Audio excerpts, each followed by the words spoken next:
am I supposed to do here?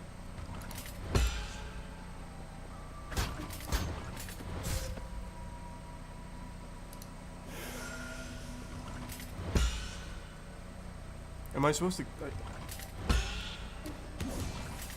No, that's not it.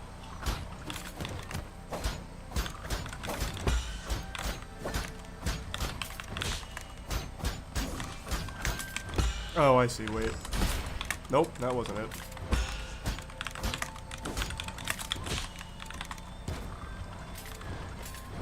Oh, you can't do this one yet? Oh.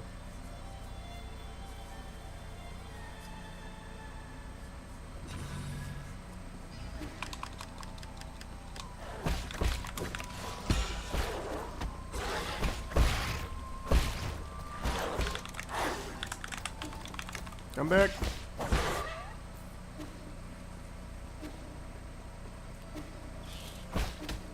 Like I bought a helmet for it.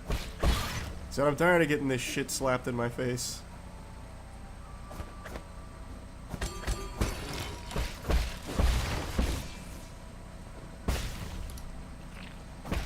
So many words.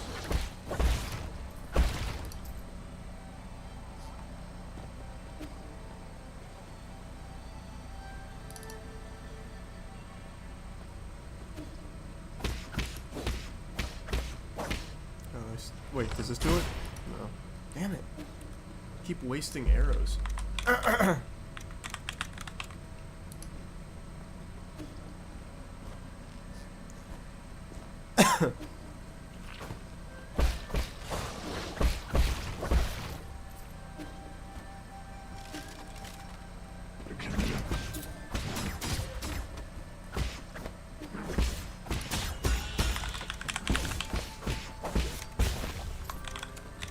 My day's been alright.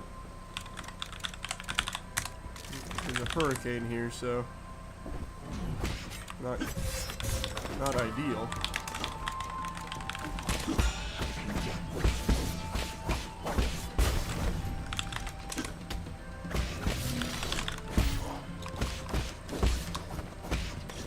Oh no, I missed.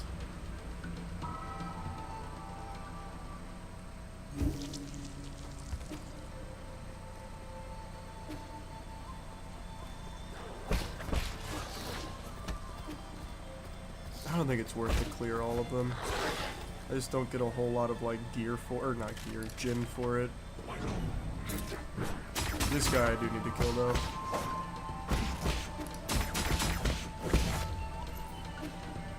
Otherwise he'd fuck me up.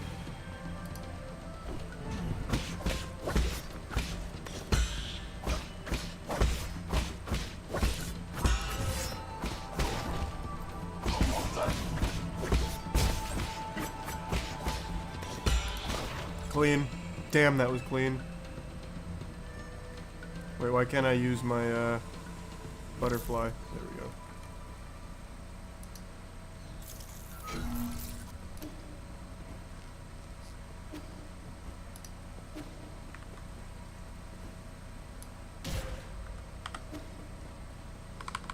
A little too big for my britches there. I thought I could just make it across.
fucking sound is on?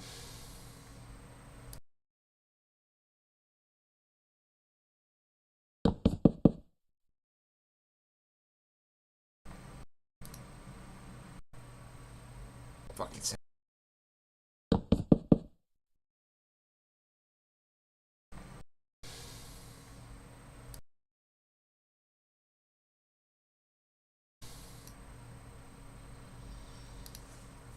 Fucking. Fucking sound is on?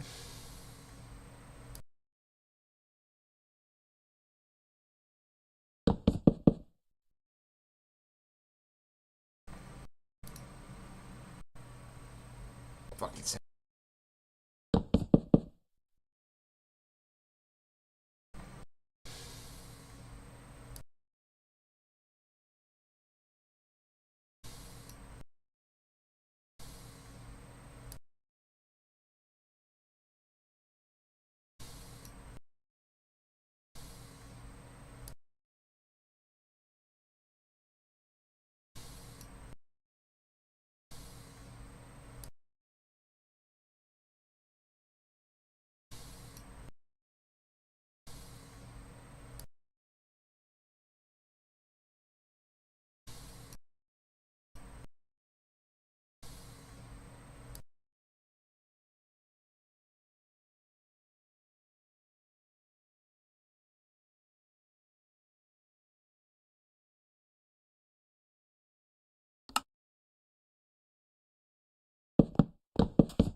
here.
Patriotic IQ tax is a fairly new term in China. It is used to describe people that stupidly waste money on rubbish or lower quality goods in the name of patriotism. The newest example of this is the disastrous Huawei folding ear plank. Remember when people were taking photos with iPads? Remember the Nokia N-Gage? Side-talking anyone? Well, imagine paying a starting price of $2,800 for a combination of the two. Now with creases, easily broken screens, and a censored Chinese operating system built on older Android source code. Not to mention that the folding screen is the result of a well-documented theft from Samsung. Yes, people were actually arrested. But it's not just creased theft planks that constitute patriotic tax, no. This extends to a plethora of things, including unsafe self-driving cars.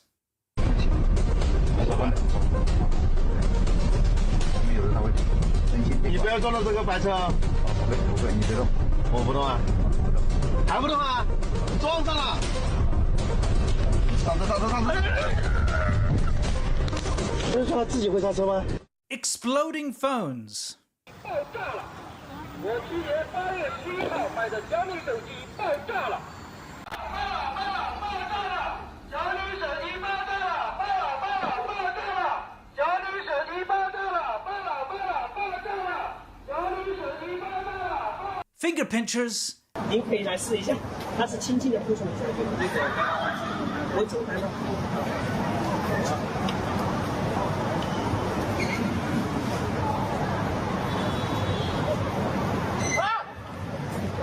怎么？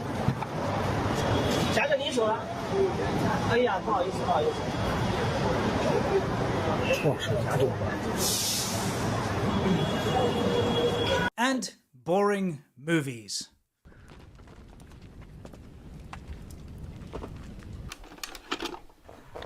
We have to start this by talking a little bit about the biggest source of money wasted on patriotic IQ tax, and that is hostage taker Huawei. Anyone with a bit of common sense will know by now that Huawei and the Chinese Communist Party are inseparable. Although the CCP tries to pretend that Huawei is a private company, anyone with the observation skills of a blind mole cricket can see that Huawei is used as the prime example of China's technical prowess. Its products are a reflection of how successful the CCP is, and if anyone messes with Huawei, random Canadians are bound to be arbitrarily kidnapped. On that note, I think we need to lighten the mood with a data broker rep. Deep within the corporate offices of a data broker, something is happening behind closed doors. You think you're safe from hassle? Oh, my sweet summer child. How could you be so naive? Our methods have you beat. We'll chase you all your lifetime until your sweet release. You cannot escape us with data broken bros. When you browse the internet, when you click on accept a cookie, when you sign up for some or other service in a shop, your data gets sold to data brokers, and data brokers then sell it to other people. But there is a way to get your name and personal information removed off of these lists, and that is Incogni. You see, they do the fancy footwork and all the hard work for you. There are thousands of data brokers out there, and for you to go after each one and legally request for your name to be removed would be incredibly time-consuming and costly. But Incogni does it for you. You give them permission, and then they will, on your behalf, send legal letters to all of these different data brokers to get your personal data removed. If you're tired of junk mail and you want to get rid of all these targeted adverts and take your privacy back, go to incogni.com/Winston and use the code Winston to get 60% off. Protect your privacy today. Go to incogni.com/Winston and use the code Winston to take your personal data off the market. And now back to the show. Welcome back. We saw a huge patriotic IQ tax event with the Huawei Mate 60 Pro that went viral around China in 2023, as it was supposed to finally have a homegrown Chinese chip and have all sorts of features that put it ahead of Apple and other competition. We saw patriots smash their iPhones and rush to buy the Mate 60 Pro as if it was going out of style. Spoiler, it did go out of style. Do you remember that phone? No? Forgotten about it already? I don't blame you. So have most Chinese people. It turned out to be inferior.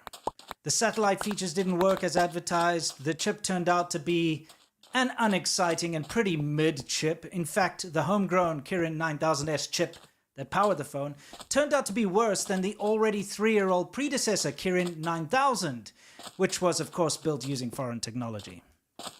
What we ended up with was a massive propaganda push that resulted in many people spending a large sum of money for a mid-range smartphone. After the dust settled on the matter, people quietly went back to buying iPhones again. The Chinese government has created a very strange business environment in China.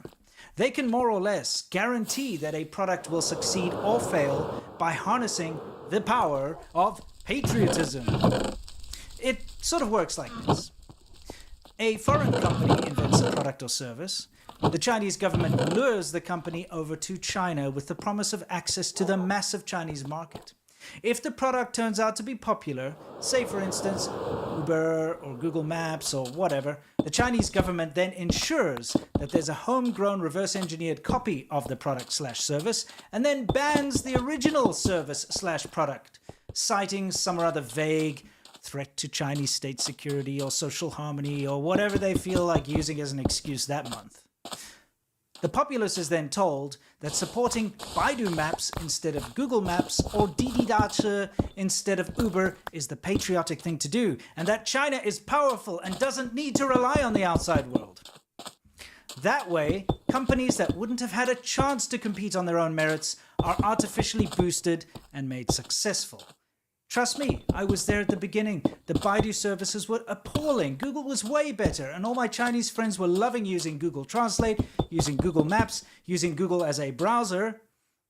Then Google got banned, and now they had to rely on Baidu, which sucked. Of course it got better over time, but it sucked, and it would have never ever been a proper competitor if it wasn't for the fact that Google was forced out of China. Almost every single internet service in China was born in this fashion. Heck, even WeChat can trace its roots to ICQ. Remember that? The ability to artificially create boycotts against any specific foreign product is used as an ever-present threat to any company doing business in China in any capacity. Of course, not everyone is a mindless zealot who will do whatever the government says. No, but due to the massive amount of brainwashing in the educational system in China, it's hard to escape from the desire to do exactly what you're told for the good of your Lord and Savior Xi Jinping. So it's the reasonable citizens who aren't simply led around by their noses who coined the term patriotic IQ tax, as they think it's ridiculous to randomly spend good money on bad products just so you can wave a red flag around and be proud of a consumer product. Can you imagine buying an Apple product and being all patriotic about it? Hell yeah, America, iPods rule and show our superiority. I mean, nah, I can't actually imagine that. It's so silly. I actually really hope that China one day stops relying on being so douchey when it comes to stealing IP and taking advantage of trade loopholes, etc. I truly think there's promise and ability in abundance in China. And if the CCP wasn't pulling all the strings, I really do believe we could see some actual, proper, fair competition and innovation coming out of China. But for now, I guess we'll just have to settle for the equivalent of tinny dance club remixes of our favorite songs coming out of China. I hope you've learned something, and until next time, stay awesome. Oh, and don't forget to join us for the China Show on Friday. It's super fun. If you want to find out the latest news, what's blowing up, what's happening in China, come over to the China Show.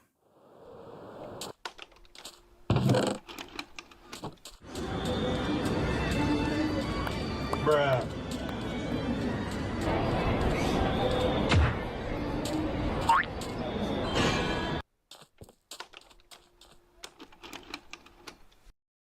Who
Who are China's nowhere girls?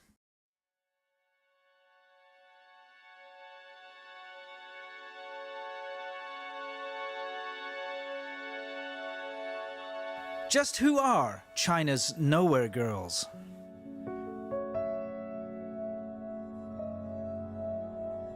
Withdrawn, they think very little of themselves. Shunned by society and under constant pressure to conform. Usually unemployed or earning a pittance, their prospects are non-existent. So why bother? They've turned pessimistic, lethargic, and have given in to hopelessness and despair.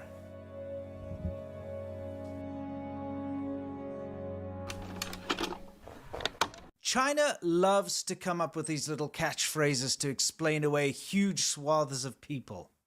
You've heard of leftover women, of course.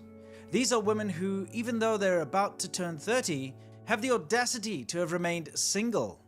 In China, that's just unacceptable, and they're treated like garbage, deemed of little to no value to society. But suddenly, now we have another emerging group of women, the nowhere girls. These are young women in their prime who refuse to marry and have all but given up on life. Why do they exist, and why are their numbers growing so rapidly in China? I'll explain after a word from this video's sponsor.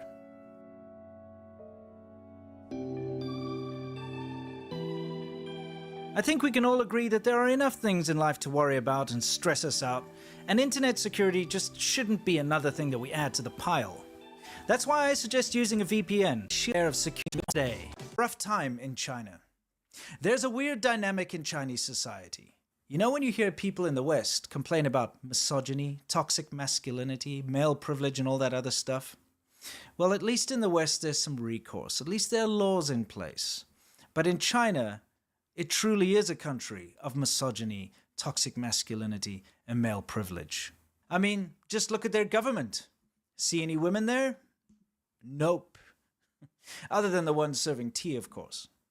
The lack of sexual harassment laws, the fact that the woman who tried to raise awareness and start China's #MeToo movement was arrested and sentenced to 5 years in jail, and the fact that women are forced into prostitution and often trafficked and sold are just some of the uncomfortable truths that prove that China is not a friendly place if you're a woman.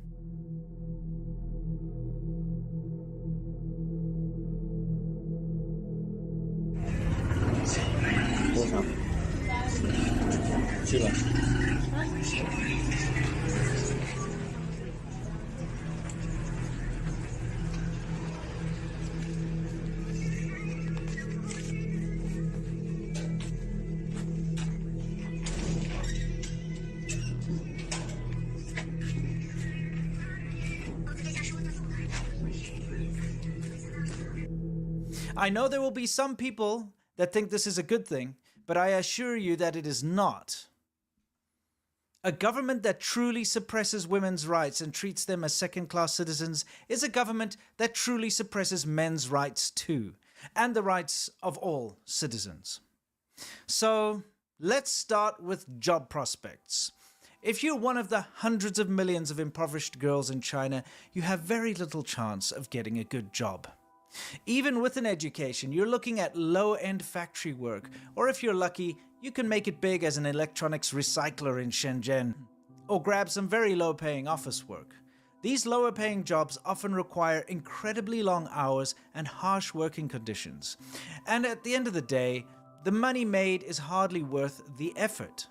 If you have the option to just float along as a nowhere girl, then why not? Keep your eye out for these nowhere girls when you're in China. You often see them idling away, either in an internet cafe, on a street corner. You might catch a glimpse of them through a doorway. Women who come from lower class families And to be honest, women in general are not treated with the greatest amount of respect in China. They're treated as beasts of burden, as birthing machines, and as currency. Sold off for a bride price to the highest bidder at a young age and expected to instantly give birth to ensure family prospects and stability. So, as a young woman, you can start to quickly realize that pursuing your dreams or goals in life are first not financially viable, as your job prospects suck and China's economy is declining rapidly, and secondly, not socially acceptable. Since you're expected to work, but also expected to get married in your early 20s, you're expected to give birth, and worst of all, you're expected to take care of your in-laws and their often overly spoilt son, your husband. Of course, this isn't always the situation, it's not always bad, but it's not for everyone. So rather than embrace the struggle and the stress of what's expected of you, why not pass the days as a nowhere girl?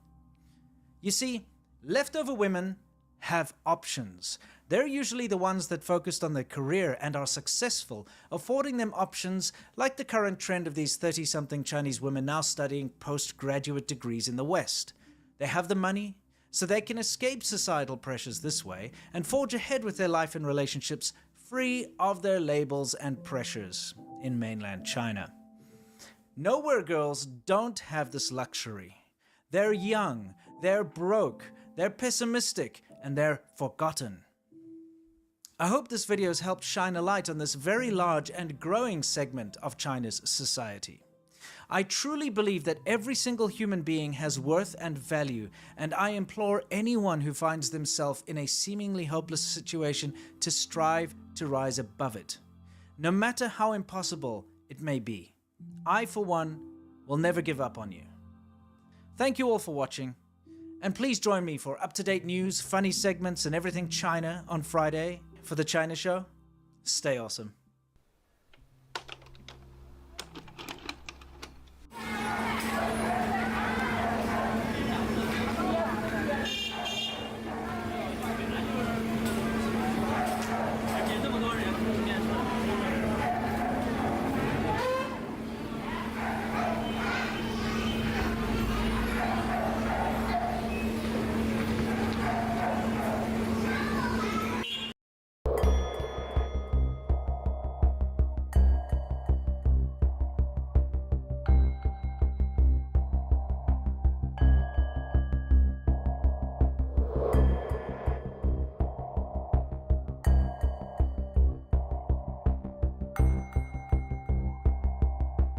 Wake-up call for everyone that's been drinking the Chinese government Kool-Aid. On the world stage, China is losing, and I mean big time. Sometimes I need to remind myself that all this propaganda isn't actually true and that China's doing pretty bad.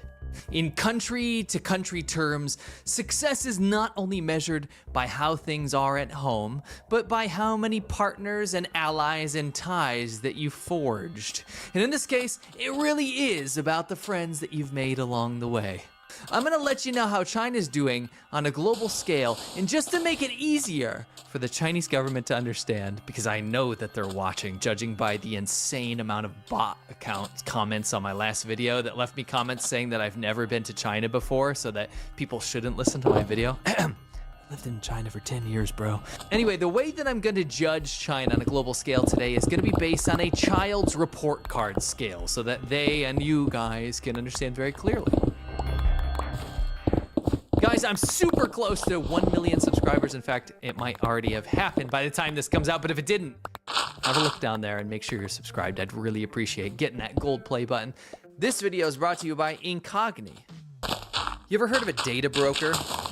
Well, it's as bad, if not worse, than what it sounds like. Because these people go out there, take your information, and then sell it on the black market, creating junk mail, identity theft vulnerabilities, and so much more.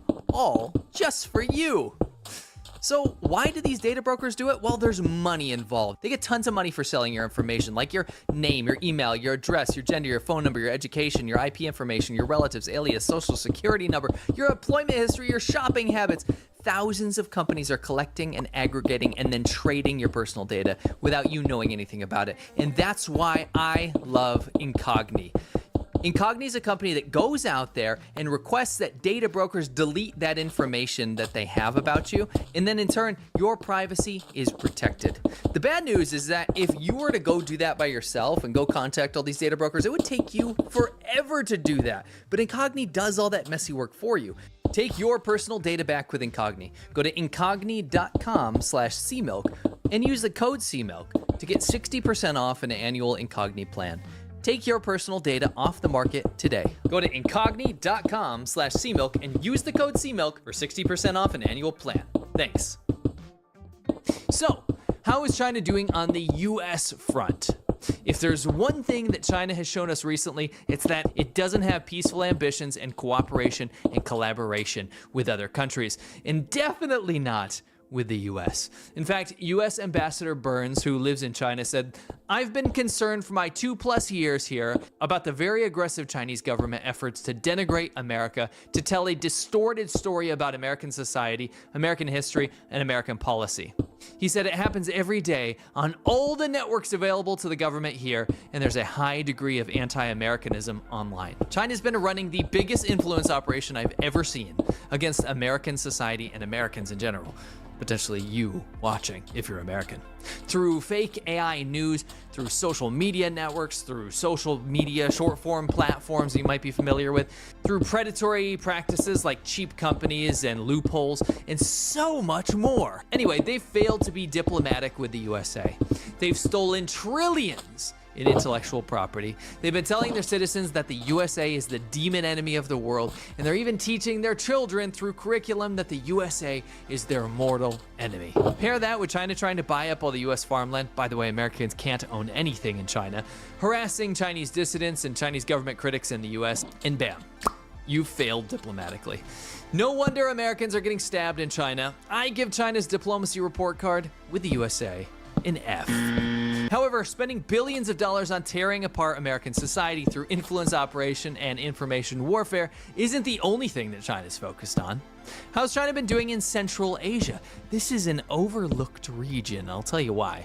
China's really been trying to do their best to get into Central Asia. You know, all those Stan countries, as well as Turkey and the like? Well, China's been trying to restart the old Silk Road and establish footholds in all of them. China is going straight up neo-colonialist with these insane ambitions of buying its way across Central Asia, but China's got a big problem. They all speak similar languages. Why is this an issue? Well, it turns out that language and similar cultures often bring nations and societies together, and that's what leads us to the Organization of Turkic States. By the way, guess who else speaks a Turkic language? The Uyghurs. You know, the entire people group that China's been genociding in Western China? Who do you think they're gonna side with if they get safe haven across the border in some of these Turkic-speaking countries where they already fit in? So, you have an organization of countries that can share a culture with very similar languages, and one upper middle income country to lead it all, which is Turkey, with lots of well-educated citizens, lots of superb engineers, so people will want to invest money and knowledge into those countries. This area is very likely to grow in importance and really provides a strong counterweight to Russian and Chinese attempts at influencing those countries. Turkey has been developing a 5th-generation fighter jet and has sold military drones that performed very successfully in Azerbaijan. But just beyond weapons, there's also new shipments of oil and gas, as well as pipelines being developed. It's pretty much everything that you need to become a superpower. I don't know how Russia or China can hope to compete with that. And while they might be on par with China in the GDP per capita area, I don't see Turkey stagnating like China is when there's so much potential there. If you ask me, I feel like Turkey won here, not China, despite all their efforts and so much that China's invested in this region. Unfortunately, I don't think is going to pan out in the long term. I give China's influence in Central Asia a C. So in terms of alliances, by the way, of course you have things like NATO and you have the G7, right?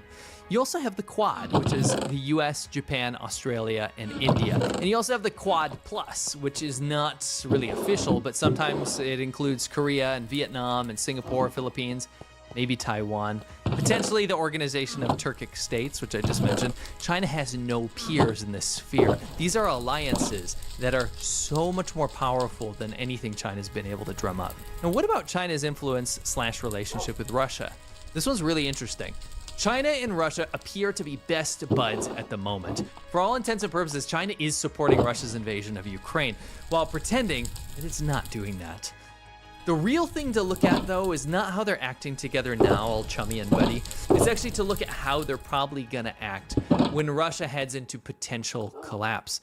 The sanctions on Russia are absolutely devastating, and the propaganda and deflection effort to make you think that everything's fine and dandy is very telling. Did you know that you can buy bread and you can actually put coins in shopping carts in Russia? If you know, you know. Anyway, if Russia collapses, China could end up trying to grab the Russian Far East, where they've already put Chinese names on the map for old outer Manchurian cities. A lot of ugliness could emerge out of this relationship, and it isn't even clear if China would be able to afford to do very much in the Far East, except to maybe have some sort of port that wouldn't be blockaded by Taiwan, Japan, or the Philippines, which is definitely something they would want. However, if Russia falls apart, I think the real temptation for China will be to grab the Far East of Russia to get back outer Manchuria, plus lots and lots of resource-rich land. I say that the clock is ticking on China and Russia's partnership if Russia goes down the tubes. I give it a B- for the time being. Let's go to Southeast Asia. Some of China's man-made islands are now sinking, and they're suffering from tofu drag construction, which you may have heard of. It's very poor quality stuff. Anyway, they are hugely pissing off the Philippines and Indonesia right now, and they're pushing Philippines in firmly into the pro-US camp, something I did not expect to happen. This could result in some small but tense skirmishes. We might end up seeing some physical intervention by the US Navy, escorting Philippine ships to the Scarborough Shoal over the next year. Anyway, check out this National Review article about how absolutely insanely dangerous the Chinese military is getting in regards to the Philippines right now, and how it actually might drag in the US into serious conflict. Anyway, I expect a rise in military exercises between various couplings of members in this region, sort of like the Quad Plus thing I was mentioning. Anyway, China's influence in Southeast Asia is palpable, especially in the straight-up vassal states that it's created, like Cambodia and Laos. I'm sorry, by the way, if you're from Cambodia or Laos, if you're watching this video, I'm sorry to the people in those countries, but you don't live in an independent country anymore. You live in China. Anyway, China's influence long-term does not look super healthy in the rest of the region. I give it a D. So what about China's success in South America? I actually don't think they'll get much traction there. The economies in South America are still largely engaged with the US, and that just works for them. It's kept them going, it's kept the US happy. Also, Argentina, under that dude Milei, he has a firm anti-China stance, and he's told BRICS, this is a big organization that China's trying to start to get the US out of the world global sphere and influence. He told them that they weren't interested in membership, and that looks to be holding true. Chile also won't likely want to play down market with China, and Colombia has a long history of cooperating with the US, and coming out of their civil war, they are poised for massive growth. They also might bring Ecuador and Peru into their fold. It looks like Ecuador is now making Chinese people apply for visas when they want to go there. They got rid of their visa-free policy, so it looks like Ecuador might be falling into the Western fold as well. Uruguay, they don't even need China. The only place I could see China gaining and keeping influence is maybe in Brazil, Venezuela, and Cuba, and maybe El Salvador if the leader there becomes a dictator towards non-criminals. I give China's influence in South and Central America a C-. Now, Africa is a different story. China has worked to cultivate a lot of relationships with corrupt African leaders. And I really hope we don't see African states step backwards and go back down that road of corruption and fealty towards China like what they did with Russia. However, I would not be shocked if China started making some vassal states in Central Africa. But is this idea of China controlling a lot of Africa serious? Well, it is for Africans. A lot of famines in Africa from the 1980s and 1990s were actually driven by poor governance and corruption coupled with socialist policies. Many of those countries escaped that misery, but China's effect could drag them back to the bad old days. Worse, however, is how Chinese firms treat African workers. If you've seen the videos, you'll know what I mean. They're bad. I give China's benefits in Africa for China a B. And I give China's impact on Africa for Africans a D-. They've been real mean over there. And for some reason, most people are not talking about how China's been treating the Africans. So, where does that leave China? Well, not in the best of places. Many of the minerals that China's globally scrambling to secure are also being found in developing countries now, so they won't be able to dominate those markets for long. Furthermore, those minerals aren't much good if they can't produce top value add semiconductors and technology.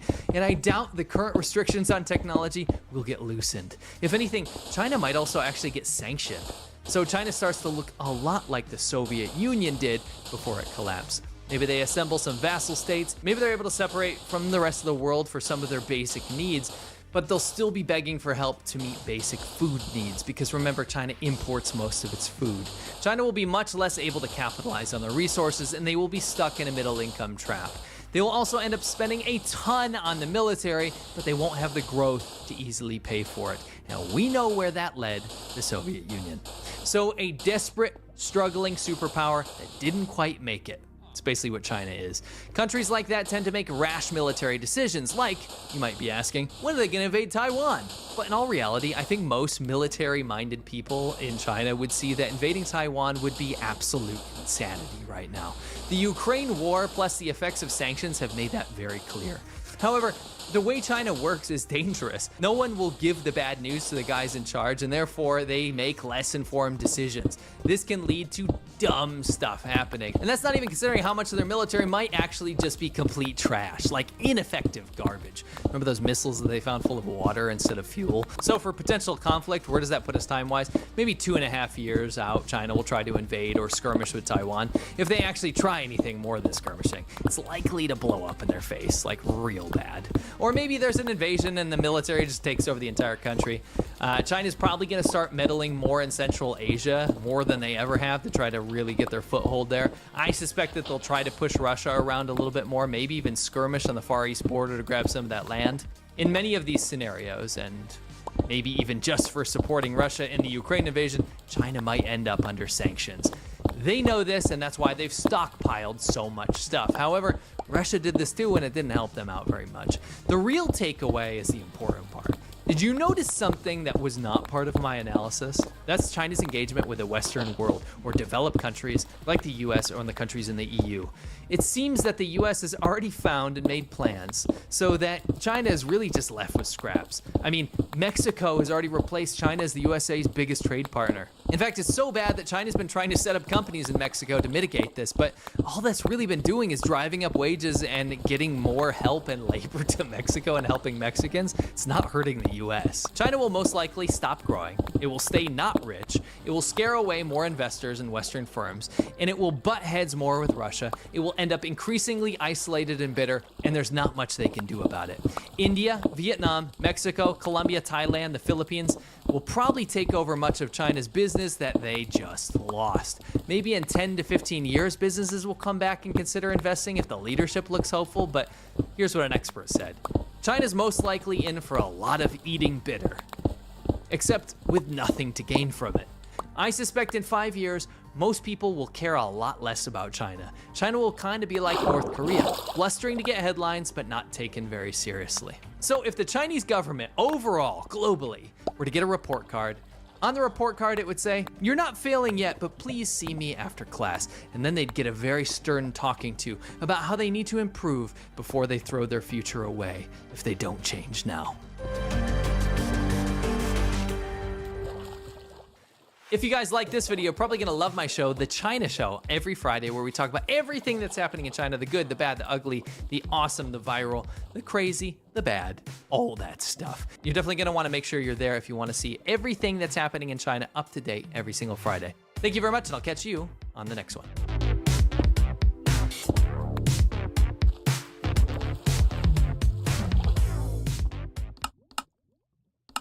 14 days. That's how long Xi Jinping was missing before he suddenly became China's leader back in 2012. So he got 99.86% of the vote. During this time, he canceled meetings with foreign leaders, and Chinese media refused to comment on the situation. People naturally started to speculate. Perhaps he had been replaced, or thrown in prison, or even assassinated. Government censors blocked search results for his name anywhere on the internet. And then, out of nowhere, he resurfaced. The Chinese Communist Party just acted like nothing had happened, and they appointed him general secretary. Exactly where he was during that 2-week stretch is still unknown to this day, but understanding his journey to become the most powerful man in the world is key to understanding the future of the global world order. Xi Jinping is an enigma in many ways. His entire life is shrouded in mystery, but thanks to some intrepid reporting by anonymous sources, we're starting to learn more now. We know that he grew up in an extremely tumultuous time for China. Political power was shifting quickly, and it ultimately tore his family apart. But somehow, Xi remained dedicated to the Chinese Communist Party. To understand why, we have to go back to the 1950s. Mao Zedong was the founder of the People's Republic of China and led the entire country as the chairman of the Chinese Communist Party. Xi's father worked for Chairman Mao directly as Secretary for Industrial Affairs. This was a very important role, and it allowed their family to live in a part of town reserved for party officials. The neighborhood was gated and had security patrolling the entrance. The government paid for nannies and housekeepers, and the accommodations were luxurious. Xi Jinping was born in that private Beijing neighborhood in 1953.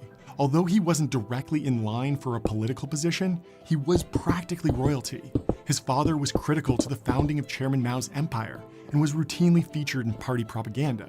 Mao had successfully unified China and ended the so-called century of humiliation that came before it. Decades of rebellions, civil conflicts, imperial invasions, and political upheaval had come to an end, and Xi's father was right at the heart of the new order.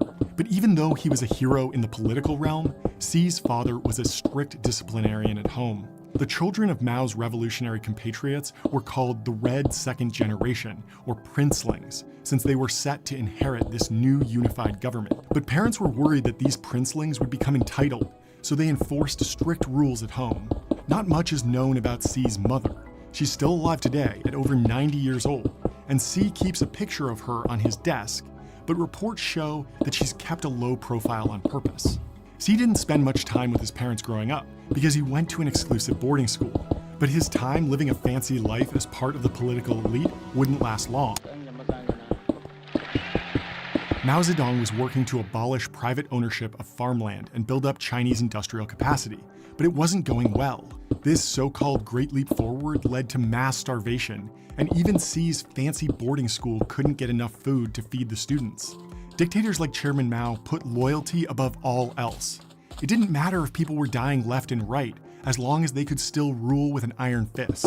Anyone who questioned Mao's plan was swiftly dealt with, and Xi's father was no exception. His father had written a novel about the Chinese Civil War, and in the process been critical of Mao's leadership. So in 1962, he was removed from government and put on house arrest. Mao had to be sure that Xi's father would never question his authority again, so he sent him to a labor camp to live out his days in poverty. This was just the start of a broader consolidation of political power, though. The late 1960s brought the Cultural Revolution, and with it, broad attacks on anyone who questioned China's new socialist doctrine. Teachers were shamed for allowing free thought. People were beaten, tortured, and even killed. Even though Xi Jinping was still just a boy, he was brutally punished for his father's sins. Mao loyalists brought Xi to a courtyard in Beijing to shame him. The crowd chanted slogans about how dishonorable he had been, and even forced his mother to participate in the public denunciation. These Mao loyalists were called Red Guards, and they would stop at nothing to enforce compliance with the new political regime. They broke into Xi's boarding school and dragged the teachers into the street. They even built makeshift prisons to lock people up. It was a horrible time for the country, and Xi's family was suffering. His older half-sister took her own life because of the stress it caused her, and in later accounts, Xi has said that he thought he might die too. At age 14, Xi was locked in a detention center and left to starve. One night, he managed to run away and make it home to his mom to ask for some food, but the risk of getting caught was simply too high, so his own mother had to turn him into the authorities. This kind of chaos was unsustainable, even under Chairman Mao's authoritarian rule, so something had to be done. The solution was to send young people out of the cities and into the farmlands to learn the virtues of hard labor from ordinary peasants. Xi was only 15 when he was sent to a tiny village to start working, but surprisingly, he remembers this time fondly.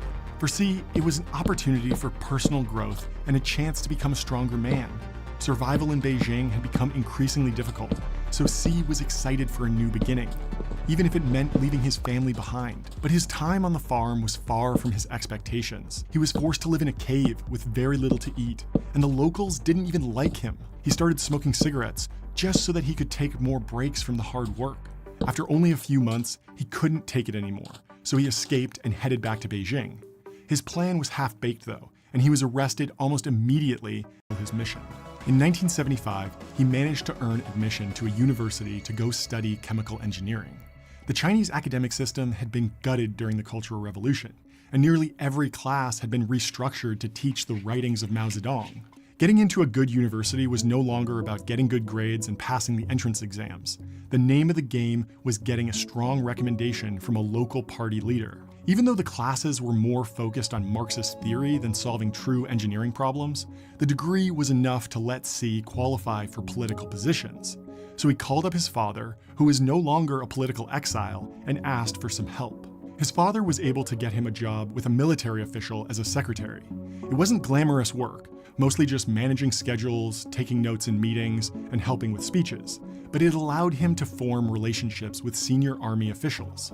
Because of the chaos of the Cultural Revolution, Xi's boss didn't want him to write anything down that could be used against him in the future, so Xi would have to take notes, then run to the bathroom to memorize everything before burning the paper he had just written on. Xi was learning about the complicated power dynamics in China. The army officials he was working with were the People's Liberation Army, or PLA. These soldiers don't serve China broadly. Instead, they report directly to the Chinese Communist Party. Their job is first and foremost to keep the communists in charge and prevent any attempt at a coup. If Xi wanted to one day run the Chinese Communist Party, he would have to cozy up to the PLA. In hindsight, working in this lowly position was incredibly valuable because it gave him military credentials. But just as he was starting to make progress,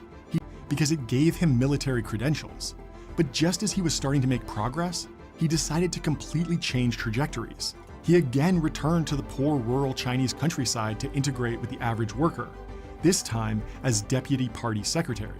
It was a tough job, far away from the comforts of a city life, but it was a critical function for the Communist Party. The communist regime needed the support of average peasants, so sending officials out to promote the party line was a win-win.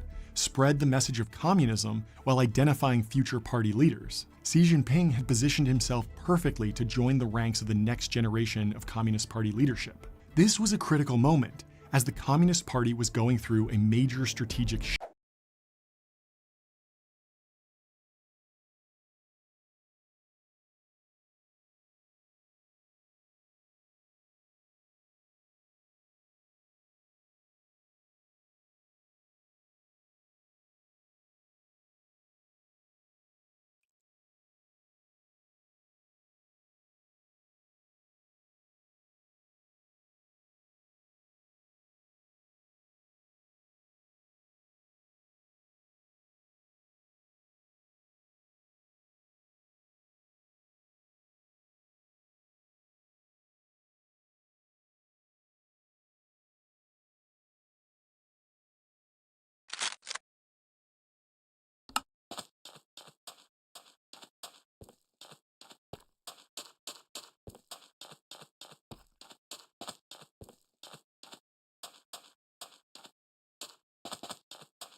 All right, chat. Man, do we got like the greatest locale wrestling card ever, plus like a bunch of shit to talk about today. Let me just run this shit down. Start with Andy versus Tofia versus Nova. Spa Guy versus Wings, holy shit. CM Punk versus Puff, 2 out of 3 tables. This crazy battle royal with a bunch of locals and Mr. Muda in there. Shout out to Mr. Muda. Larson versus Travis, holy shit. Larson versus Travis, that'll be a good one. Bob and Josh, that'll be an even better one. The tag team match for the ages, the Chandlers versus Mr. Based and Josh. The final death match between Wings and... Wings. He does look like Wings. Boogie and LTG. LTG really does kind of look like Wings if you look at him from the right angle. In your main event, Tony Chase defends his title against Airsoft Fatty, Cyrax, and Jessica. Holy shit. Holy shit, chat. But that's just what we got in the background here. That's what we got in the background. So, what's funny is the archive, I don't think it's up yet. But we got Nova again last night. I'm really proud of that. We got Nova with another pudgy pedophile call out on TikTok, and you gotta love to see that. You gotta love to see Nova putting the stream on his stream and us being able to say really whatever the fuck we want. It's a glorious time. It always is.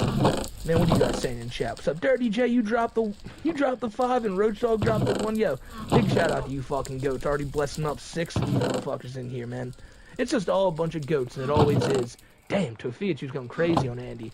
I finally about to get that World of T-Shirts video out. It's just, now I have so much extra stuff to show. Video's long as fuck, too, man. We need to check out Tyree Sneed. I haven't heard of Tyree in a while. I would hear that name a lot back when I would watch all the Cyrax shit. But I've heard he's a wild motherfucker, too. Just a goofy bastard. Just catching up on 2 man. Oh, that's awesome, Rex's Buffet. Doing the Cubes workout here, Smokey. Keep up the fantastic work.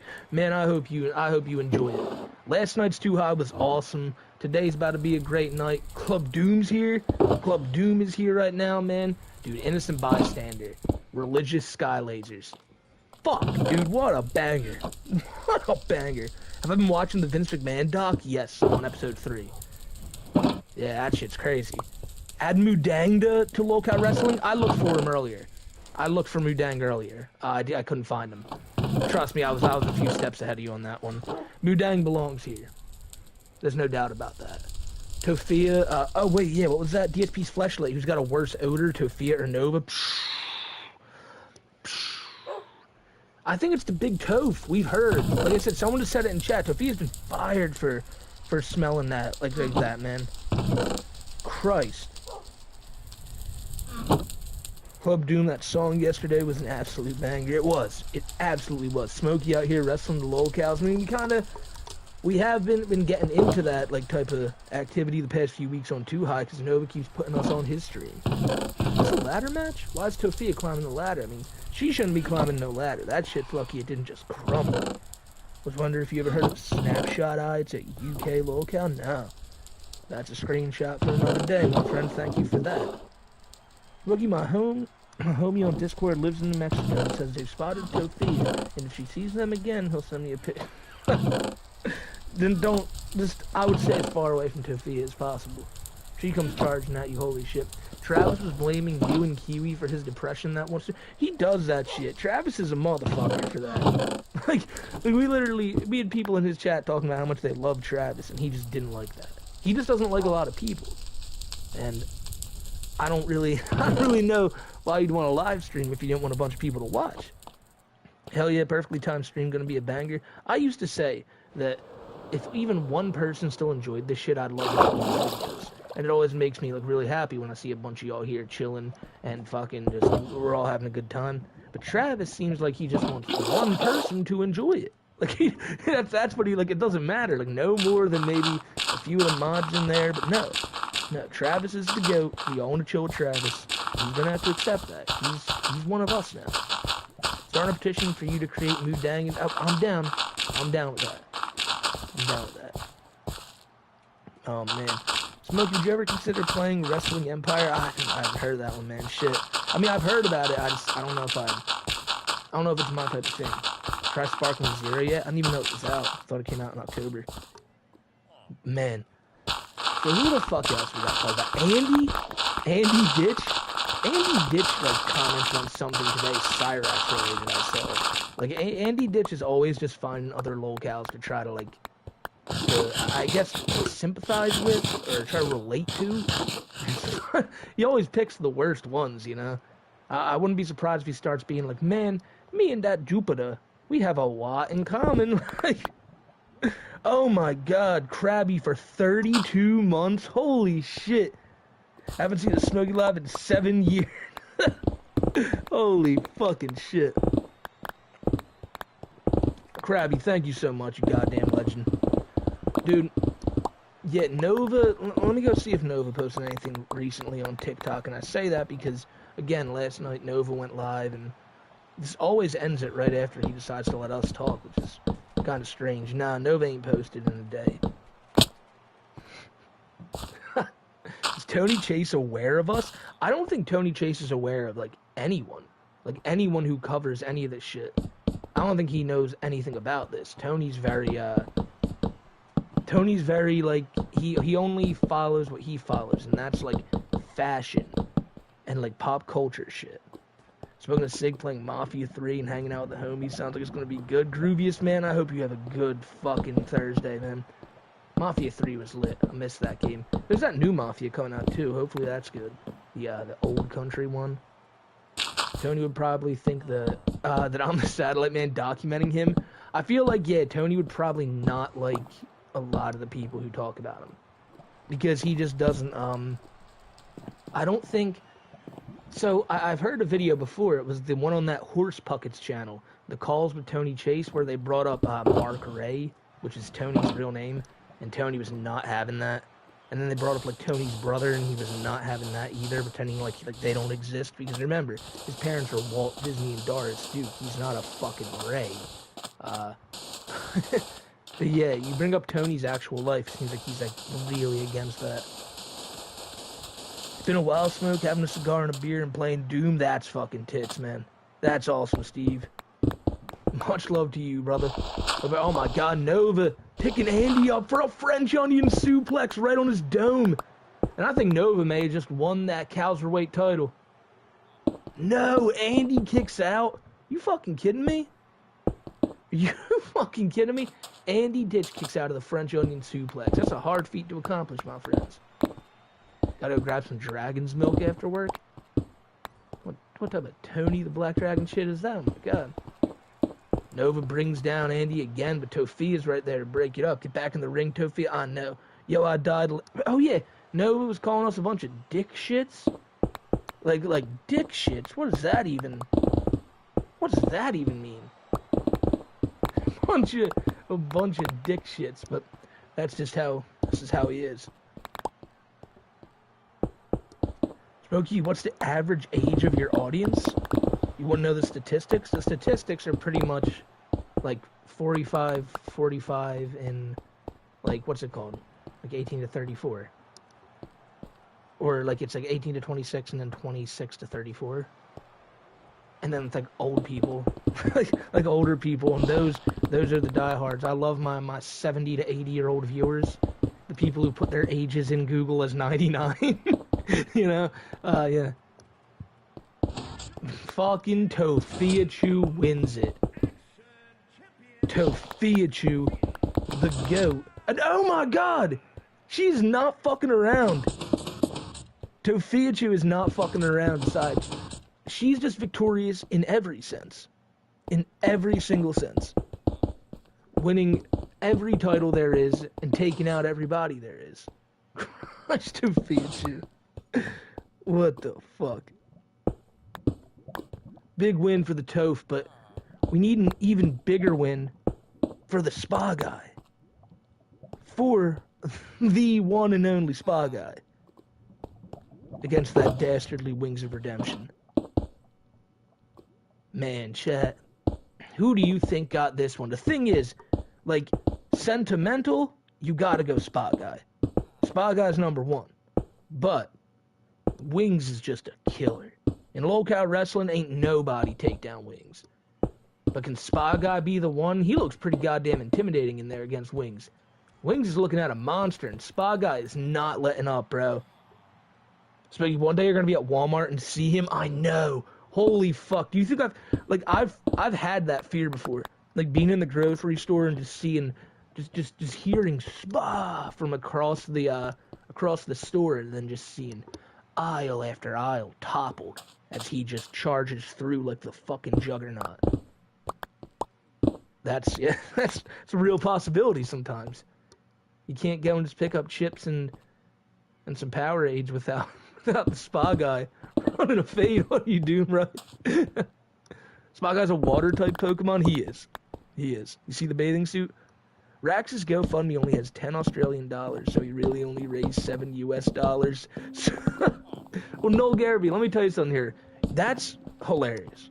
I heard that Cyrax set up a racing rig GoFundMe, and it's for like 10 grand. You know what the biggest problem there is, though? Who's the prick who donated the 10? Like, who saw that and was like, I'll give Cyrax $10? Like, fuck that guy. That's unbelievable. That is hilarious, though. And I love how that's a $7 donation, so the same... Noel just sent me the same amount for Cyrax's GoFundMe. Thank you, brother. I'll put that shit right towards the racing rig fund. It was 2 anonymous $5 donations. Oh, shocker, anonymous. Can you get a shout out on your birthday? Liam, man. Liam, brother, I hope you have a lit fucking birthday, brother. Booting up RE4 Remake with some beers, and it's gonna be a good one, man. That's a classic game right there. I've never been a big Resident Evil person, but Resident Evil 4, that one always, I really like that one. My friend Liam, man, you have a great day today, brother. A happy birthday, and yeah, man, just have a good one. It's lit that it's on a Thursday, too, bro. Like, it'd be better if it was on Friday, but Thursday, you know, that right after tomorrow, the weekend's there. Then you really can celebrate that shit. The spa guy's going fucking crazy right now. Like, I don't even think Wings got a chance. This is how you play the game. This is how you play the game, DSP Gaming scams his audience. This is how you play the game, brother.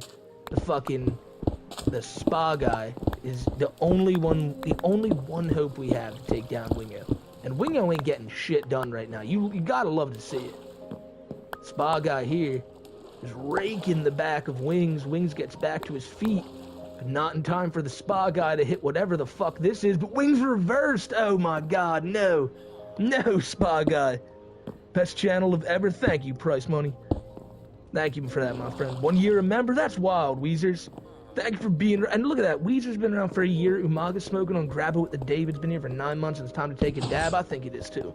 Let me get my dabber. Spa Guy's dunking on Wings? He was. Did I see that GTA RP drama? Yeah, we can talk about that. That's the dude who, like, lost his wife because she was cheating on him in, like, a role-playing thing. The fuck is that? Oh my god. Don't you know people like DSP now? Yeah, guys, don't you realize it? People like me now.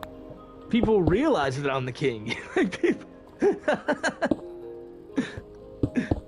Mudang is coming for Nova's knees. She is absolutely doing that.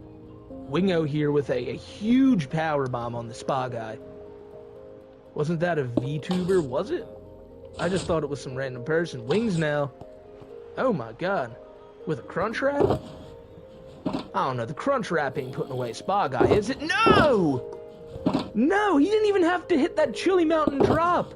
All he hit was a standard crunch wrap, and that shit... Wow! Oh, spa guy, man.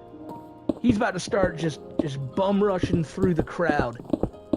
Just taking out everybody in sight. He's not fucking happy.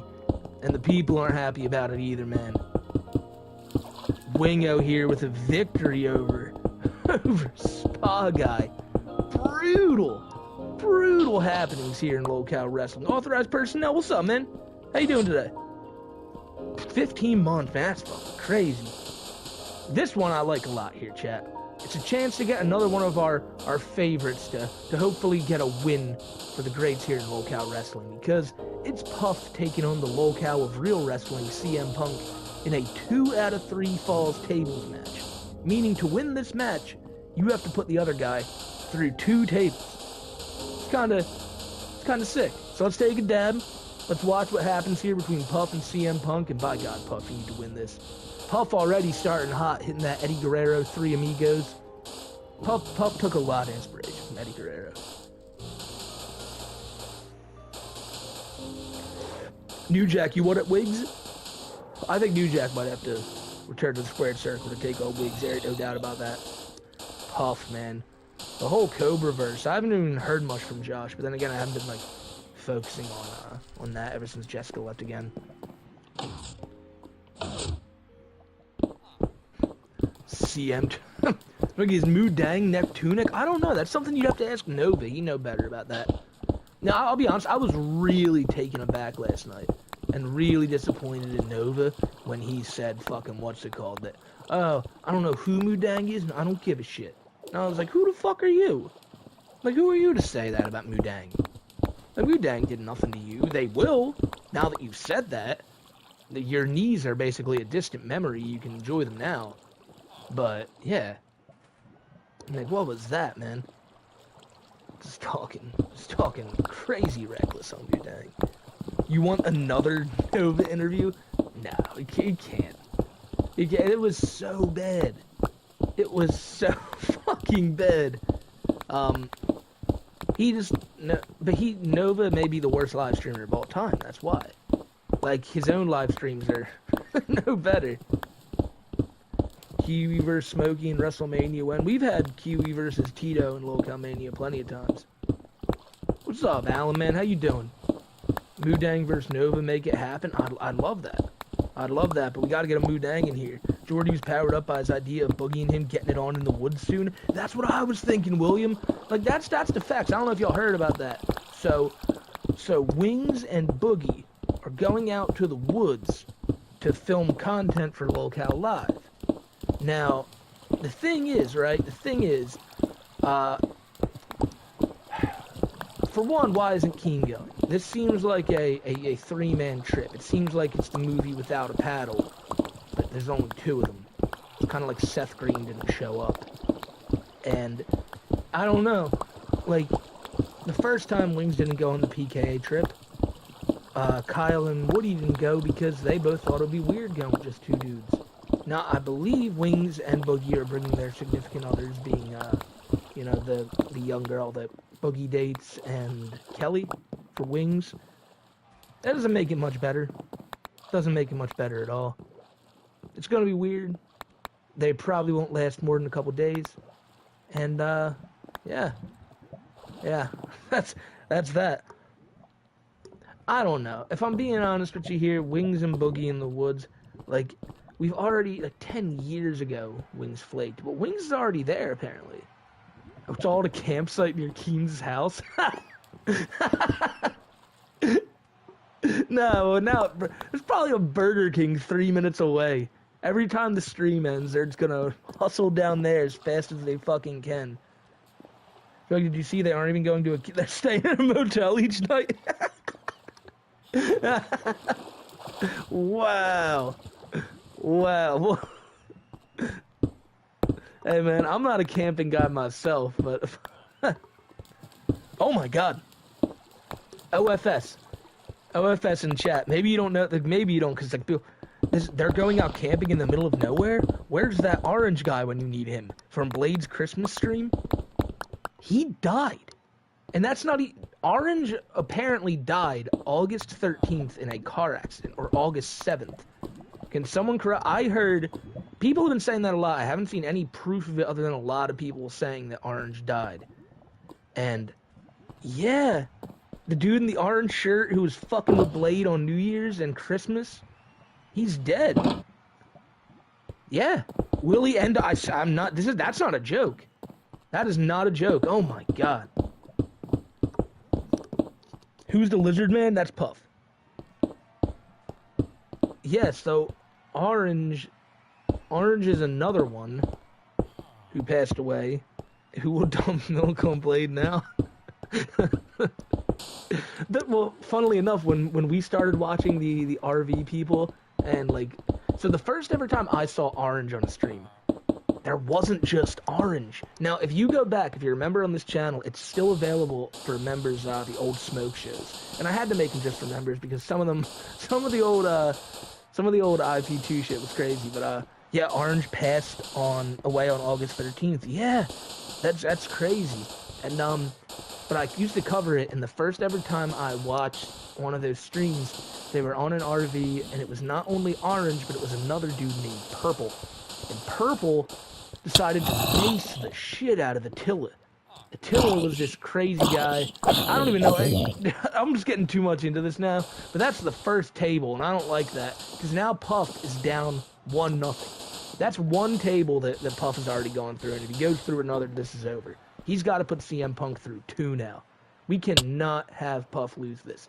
Yeah, no, apparently Orange actually... Who's the guy that almost got decapitated? That was Chicken.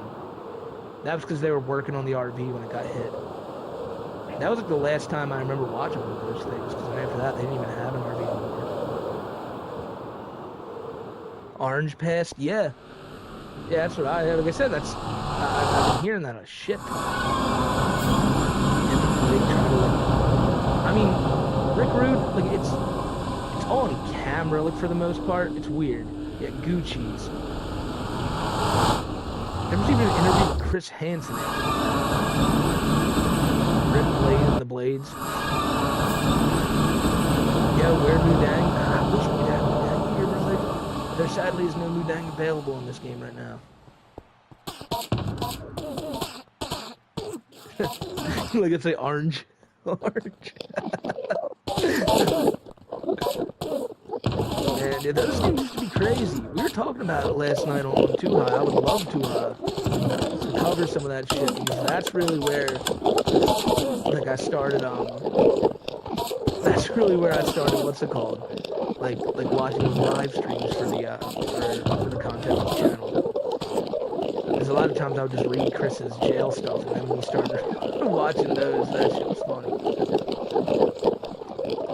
Have you wrestled Cyrax yet in the game? Cyrax is going to be wrestling in the main event tonight. Cyrax versus Airsoft Fatty versus Jessica versus Tony Chase.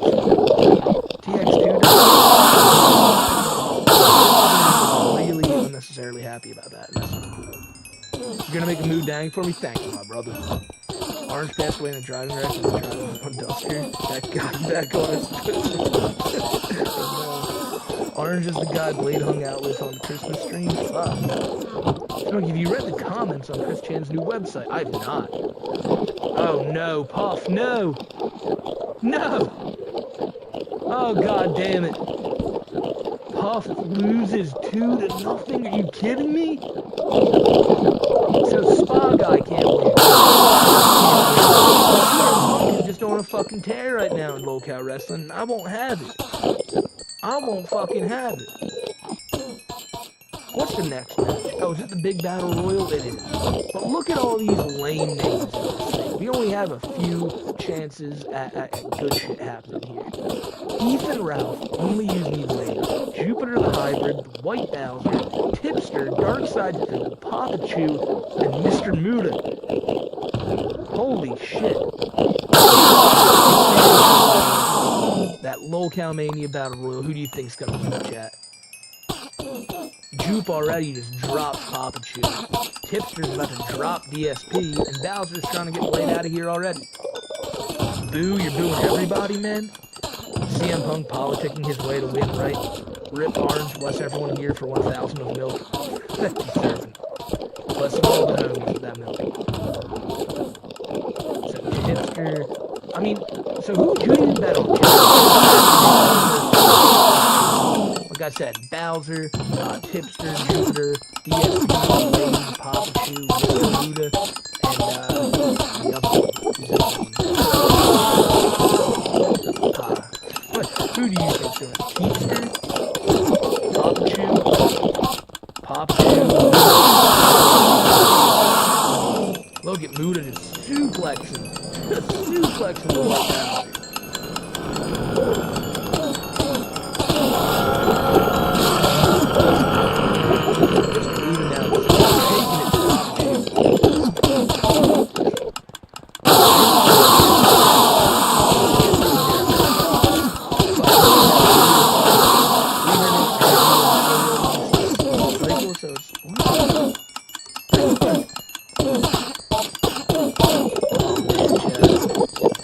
DSP and Blade working together for a double DDT on the White Bowser.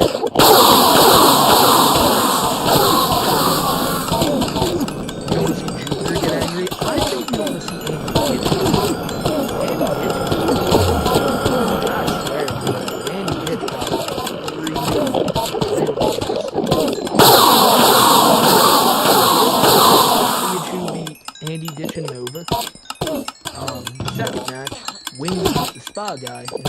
match, CM Punk and Punk. And now you got this battle royal here, tons of shit tonight. Yeah, it's Poison Damage. DSP Fleshlight, the FOD, dropping it against Rick Rude right off the jump. Canuck Squad, Dinosaur Gods, Derpness King, and Blazing Rage. Yo, DSP. This man DSP's Fleshlight right now. The only thing I can say from Fleshlight 6 homies like that. That's 6 new homies who can drop this shit right now. Who can drop a look out, look out. Or if that's not your style, you can drop a Bowser Hog. Always forget that the Hog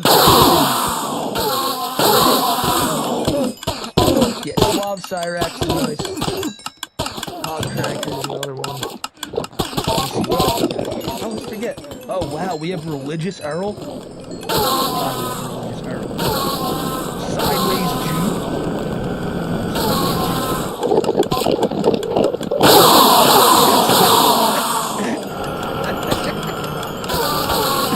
Oh my god, I forgot I had a lot of these. Strangle that Clyde Cash Christian. Oh no, Mr. Mood is out. And someone else is out too. It's Blaze.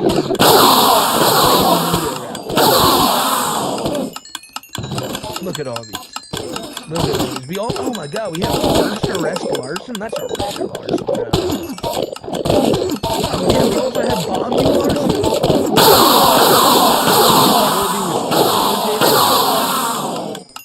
Alright, so Jared Goff. Jared Goff goes back for the pass. He throws it to Amenwap. And Amenwap waits swing. Oh my god! Touchdown Lions! Touchdown Lions! You guys script our trading cards? I mean, there already is one.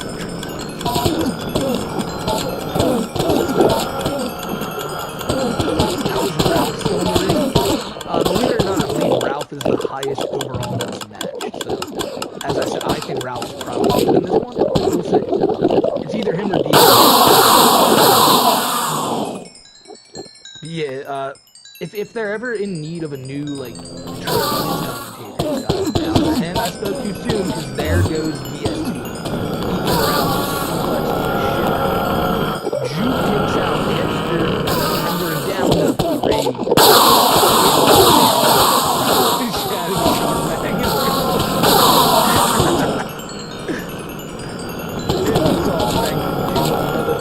Down to 3, it's Ethan Ralph, it's White Bowser, and it's Juke. DSP yes. Many people don't know that.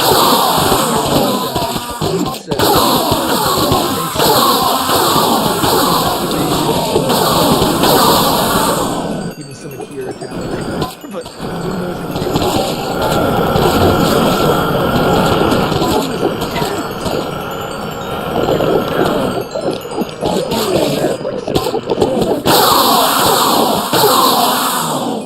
Juke now. Juke's gonna take out Bowser right here. This is the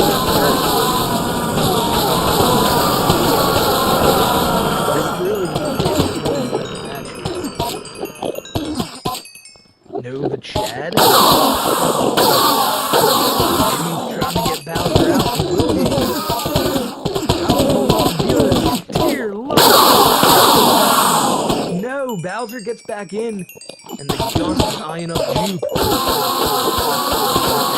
Taking Juke to the ropes. Now the gun's trying to get Juke out of here. Oh no.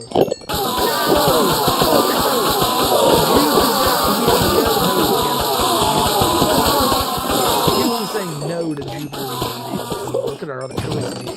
They all suck. It looks like the gun is going to use choice. Wow! He eliminated like everybody. Holy shit! Just look at him in all of his power right now. The gun might be coming back to vengeance, man. Main evented the first ever, won the first ever Lolcow Mania main event. We're up to like Lolcow Mania 26 right now. Oh, are you ready for this one? I'm so hyped for this one. Come on now. His first ever one-on-one match here in Local Wrestling. He's only ever been in Royal Rumbles and multi-man matches, but it's finally time that Travis Bartholomew gets a shot. And he gets that shot tonight against Daniel Larson. Who do you think is going to win, chat? The big Trav, the big homie Trav, or Danny Larson? It's got to be the big homie Trav, right? I wonder what Travis would think if he saw this and realized we had like a character made of him. Look, did you ever think about becoming a Marty/Clark type with Earl? We had him on the show a few times. That was about it. And when necessary, he would email me some stupid shit. Like those emails we read, when was it? Like about 6 months ago, where he was like, I hope you die, Smokey, and stuff like that. Like, it's just, we didn't even have to do anything other than call him out on the show, and he got really mad. Really fucking mad. Damn, this is not looking good for the big homie Trav, chat. I'm just gonna tell y'all right now, he is already hurting. Daniel Larson from the top rope. Holy shit. That's true, this game will be free next month on PS Plus. If you have a PlayStation and PS Plus, you can get this game for free next month. That is facts. But also, if it's cheaper, there's previous year's games like 2023 and 2022, and there's tons of these guys made in there too, because remember, we've been doing this for a few years now.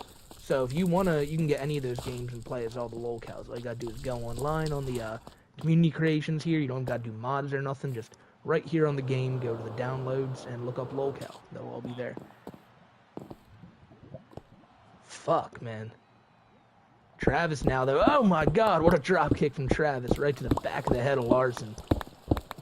Big homie Trav could be, Steamboat Raxy. Steamboat Raxy was a great one. I laughed so hard hearing Bowser say, bourbon titty. Oh, you want a drink from the bourbon titty? The bourbon titty. This is gonna be free on PS Plus? Yes. Yeah, next month. Well, this month, October, right? So, like 5 days. Travis and Danny now. I don't know what Trav's doing. He's trying to throw Danny back in the ring, is it? And they do. What if Larson bashed his head so hard he became normal? I always wondered if he was going to do that. Because he would, like, beat the shit out of himself sometimes. I knew it was a long shot, but I just wondered if it was possible. Because if anyone was going to find that out, it was going to be him. Travis now. Off the ropes. Travis loves them drop kicks, man. But I don't know if that's going to be enough to put down Danny. Gumbo ate Danny? Oh, no. He'd forget who Grace is? That would be a wild outcome. What's Travis going for here? Just a big DDT on Larson. Not going to lie, you missed Bowser freakouts? I mean, there was like one for the most part. You know? Like, it wasn't... He didn't freak out very often, all right. Is Travis on the next Too High? If he wants to be. If he wants to be, he could be on any episode. Travis could literally just take both of our spots, I feel like. And like me and Kiwi would just sit back for a week and just let Travis do what he wants. You know? That would be the move. I think that's what everyone would like, but I don't know. Travis just doesn't like an audience, you know? It's the big homie Trav, though. That's what he does. That's how he do. And nobody know what he finna do next. So, Travis, what's this right now? Oh my god! Taking a page out of Cobra's playbook with a That's What's Up brainbuster? But it's not enough. It is not enough. What is this now? Travis. Oh my god, Daniel Larson jumps right back to his feet. Might have Travis's number here, he's gotta be careful. Oh my god, but he gets dumped. What's Travis going for here? And which locale would you... I don't know. I really couldn't tell you. Absolutely devastating. Got that drunk Nova training. Yeah, Nova... Nova's gonna have that Josh Block moment where he tries alcohol and he's just like, oh wow, I friggin' love being drunk. This is what all those people at the karaoke bar were enjoying for all those years, and I just hated on it. And I never understood why they liked it. Why y'all so into truth at that? There's hold up. Why y'all so into Travis? It's weird. I just saw. Yeah, there it is. It's weird, man. Tone. 'Cause Travis is the fucking GOAT. Like, what? Legend. Legend status, man. And we just want a we want another homie on the channel. What, we're not allowed to make friends? With the GOAT Trav? Danny Larson here. Oh my god, he's tuning up the band for that Roaring Thunder super kick. And both men are down, but Danny, he's crawling over for the pin. But he's crawling in the wrong direction. Now he gets there. He's getting back to his feet. Picking Travis back up. What's this? Oh my god, just another hard punch to the face, and he's not done taking him down. Travis a homie, right? Travis is the homie. I'm Nova in my free time? Yeah. Yeah, pretty much. I run that account. And that's like a face reveal right there. What's Daniel going for here? Oh my god. It's not looking good for Trav. Trav is just interesting. I mean, Trav's just a cool homie. He's the dude. Dude, I'm just saying this, right? Like, you guys ever want to, like, just be, like, wowed by the internet? Go through YouTube shorts, like, live streams. Go through these live streams and just be shocked at some of the stuff you see. It's fucking hilarious. Is that it? No, a roaring elbow from Daniel Larson tried to put him away. Like the Macho Man on crack. In a way. In a way. And yes, Dinosaur Gods. You are correct with that description. My voice was pre-recorded, yeah. Are you and Kiwi really separating? I mean, it's all about Mudang, bro. If Kiwi can't get with it, then I gotta get out. Because Mudang is everything. Everything. Tony Chase would be amazing to have on Too High, yeah. But again, with Tony, it wouldn't be like everyone, I feel like people think we'd have Tony on. Just be like, oh, Satellite Man. Like, be like, Tony, like, alright, we're gonna send you pizza dough. And cheese and sauce, like a good amount of it. Do you have a freezer? Like, do you have somewhere you can store this, you know? Daniel Larson with a diving DDT right onto the head of Travis. And that, my friends, I believe, is the end of our great Travis Bartholomew. What the fuck is happening tonight? Nobody. No happy ending for anything. Christ in heaven.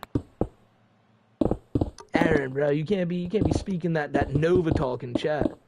At the hippo consumption. What's the next match? Alright, well, I mean, in this one, there's really not a bad winner or loser here. This is for the #1 contendership for that world title, man. It's Bob, it's Joshy. We still got a tag team match between Mr. Based and Josh versus the Chandlers. Then we got a death match between Boogie and LTG for the Intercontinental title. And then we got the main event. Airsoft Fatty, Jessica, Tony Chase, and Cyrax for the world title. But first, #1 contendership time. The king of cutting them down, Bob Chandler, versus the master of the That's What's Up, Brainbuster, King Cobra. The Chandlers, yeah, everyone's here. It's like a fucking Smash Brothers roster, bro. You found a Mudang meme that has corns. Corn does not care where the blood flows, and it's just that little critter biting someone's knee. Yeah, there's a lot like that. It's fucking hilarious. If all the 2F stupid lineup Volkos played Smash, who would be their God, that's a tough question. That's a lot. Classic Bard getting any title shots? That's not a title shot. That's Speaking on YouTube Shorts, you have a Discord bot and server that all your real life friends are, where it basically just iterates over Twitch and looks for weirdos based on statistics of channels. That's actually wild. Do you think of a locale you get rabies? Depends which one. It absolutely depends which one. Cyrax? Probably. Tony? Probably. You know, Tony is the goat. Like, the big homie Trav? No. Trav, no. What? Trav's not like that. Oh my god, a Rainmaker from Big Bobby Chandler. Methica? Oh yeah. You bet your fucking ass. Methica will totally fuck your shit up. Josh gets back in the ring now to confront Bobby C. And Bob throws him into the ropes, picks him up with a knee right to the gut and a kick right to the dome. Holy shit. But it's not even close. Because he hasn't even cut him down yet. If Bob wants the win, he needs to cut this man down. And he's getting close, though, because Bob Chandler's kicking some serious ass right now. Steven, man, shout out to you and your wife, brother. Thank you guys for always being cool and watching the channel. It's awesome that you guys learned a lot about this crazy, weird world from this shit. But I'm glad you've been enjoying it. Someone posted the Web Palace is a predator on Chris Chan's new website. Nice. Nice. Everyone's got to know. Everyone's got to know. Oh, was that big Josh Saunders knee? That shit's been putting people down. But it ain't putting down Bobby C. Josh now drops down. Then picks up Bob, but he can't get him. Bob now. What's Bob doing? Putting Josh into the corner, kicking him in the gut, kicking him in the gut again, grabbing him. Oh my God, a kick to the dome of Joshy Saunders. Who would have thought getting high and listening to classic Final Fantasy music and locale news was therapeutic? I know, bro. Life takes you to weird fucking places sometimes. Yeah, Floppy, I agree. Jessica definitely just wants to get pregnant from Josh. There's no doubt about that, but, like, Kiwi brought it up to me before. I don't even know if it's possible for her to do that, so who knows? Josh just stomping on Bobby. I haven't heard much from Josh lately. He's probably still uploading on. I just haven't been focusing. Yeah, Smokey's gonna be some tropical rain here, man. I've been seeing that shit on the news, man. Yeah, prayers to everyone in Florida. That shit, it's always brutal. Them hurricanes are fucking scary. But y'all got this. Y'all got this.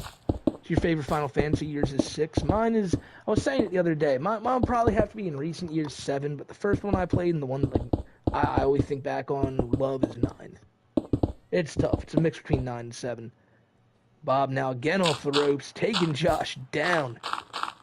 Sprained your ankle last night, but nothing makes you feel better than Smokey Android. Thank you, my friend. I'm glad you enjoyed. Oh my God, Bob Chandler just cut him down. Cut him the fuck down. And it's not over. Despite cutting Josh down, Josh gets right back to his feet, but only for Bobby Chandler to knee him in the dome. And now look at these two. Holy shit, Josh is just glitching everywhere. And Bob Chandler's not having none of it.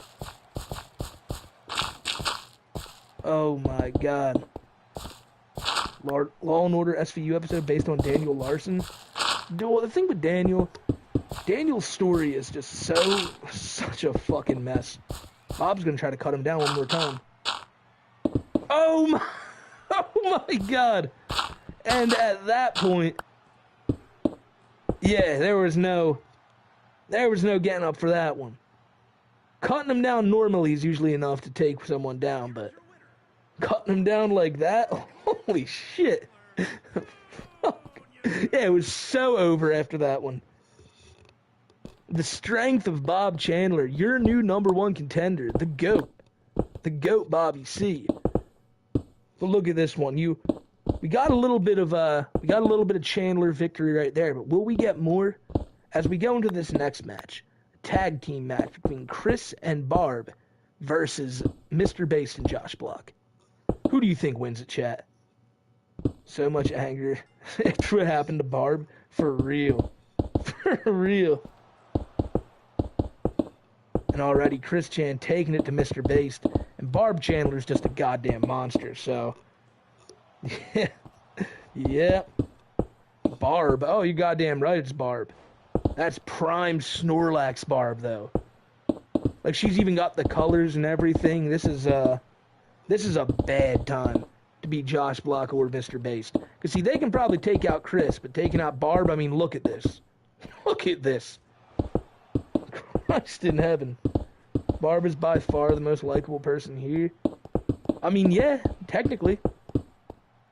Maybe. Yeah, you're right, yeah. Maybe. Yeah, I think so. It's between her and Josh, and I don't know if Josh may have lost that. No, you fuck with Indica or Sativa? I'm down with whatever, but I like Indica more. Because Indica just puts you on your ass, and that's, if you're going to smoke, you might as well do it that way. if the Chandlers win, they get to keep Josh's hat. Yes, that's probably. I mean, there has to be some stakes on the line here. Josh Block has to be wrangled too often. Yeah, like very, very often. She's putting them fries in the bag. She's trying to choke out Mr. Bass, yet she doesn't even have her arms fully around his head. It's just for dabs, pen, or rig. All the above. All the above, my friend. Barb is the funniest looking wrestler to you. Barb is a funny looking one. Mr. Bass, though, caught Barb. But Barb is immediately back to her feet. And Mr. Bass really can't do shit about that. Barb is just dragging his face around a sledgehammer right now. So that's... Any new White Bowser videos coming out? Sometime soon, yeah. Because I still have to make that documentary. And I have the whole intro and like the first big part of it done. But I just don't know where we're going to end it. Because it's really fucking long already. We need Josh Block for Stomp Bertucci. That'd be a good one to get in here. Mr. Bass is taking it to Barb with that sledgehammer. The GHB special? Barb is taking it to Mr. Bass, but here comes Josh. And he catches her. Holy shit. Josh Block now. It's not enough to put down Barb, though. Are they fucking crazy? Mr. Bass goes for a knee drop. Josh Block goes for a flip, and both of them miss it. Barb kicks Josh. He really fought out of that shit like crazy. What is she? Barb. Alright, Chandlers are in full control here, chat. People were asking about Bowser. I haven't heard anything new from Bowser in a while. I don't know what... He said he was going to get off the internet again. Like, the thing with that is, he really...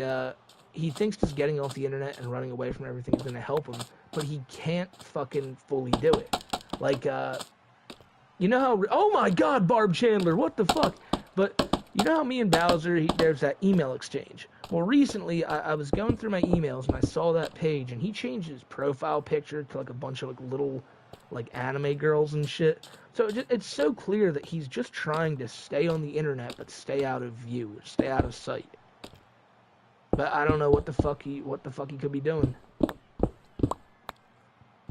Bowser shows up on dating apps just to call you the N-word. Brutal.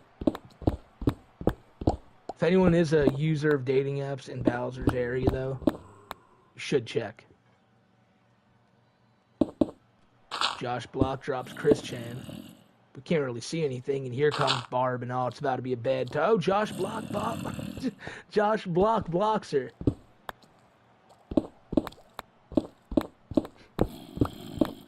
Chris now. Oh my god. Man, chat. What do you guys got planned for this weekend? It's gonna be a good one. End of the baseball season. Well, the end of the regular season. Fucking hype for the postseason, man. Your girlfriend lives near Detroit. Might have her check. Don't do that. Don't. I wouldn't. You would only be able to find her on Grindr. If they're showing a movie called, what was it called? The Substance in your area, go see. Okay. Rainman. This match is they're just destroying each other here.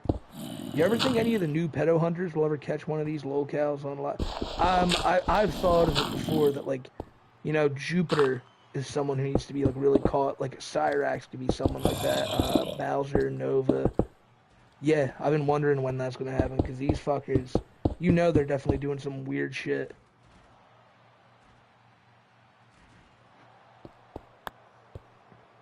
Gonna work on the Aussie Watch website. Let me take a dab here. Got your boy's bachelor party this Saturday. That's fucking dope, man.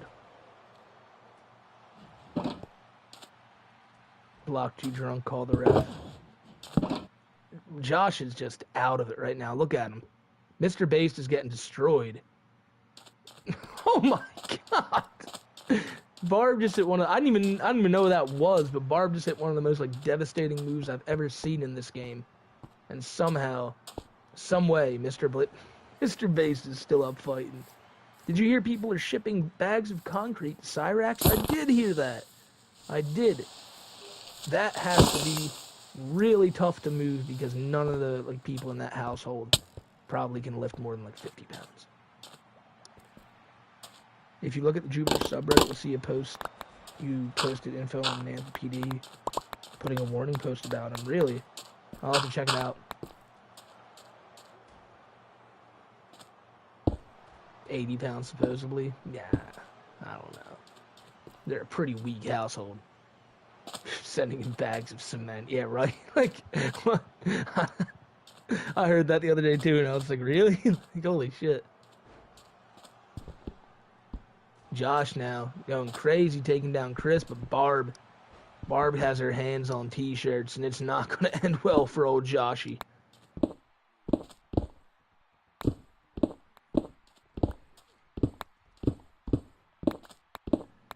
Barb hit the Dominator, DDT basically. Is that the move? He hit it at a PWG show years ago, and it just looked fucking like Jesus. And there's Super Dragon's finisher, and I think Mr. Bastos may have won this fucking match. No! But yeah, I remember, I think it was Susumu hitting that move on an old PWG show. And against BB Hulk. The fact that I remember, that's crazy. And it looked like he broke his fucking neck. Gotta be careful about the Jupiter A-loggers. Word on the streets, they have dirty hands too. Yeah. Yeah, I wouldn't, what's it called? Anyone, like, trying to get in contact, I always say that. People say all the time, oh, we have stuff on Jupiter. I always say, please just forward it to the police. Like, we can do nothing else but cover it. And it's not gonna get them put in jail. Lemur, yeah, I have, I'm just gonna be honest, I had the same exact reaction to that. Yeah. Bowser emailed me and a few others during the Mr. Harassment saga. In those emails, Tyler Colby, Joshua Roberts tried to buddy up to Bowser again and admitted he was the person who flagged your videos. That dude's a fucking psycho. that dude is a fucking lunatic. I mean, really, like, that's what I've learned, like, over this time of doing that shit. Mostly, like, anything. Like, Bowser's a sick weirdo.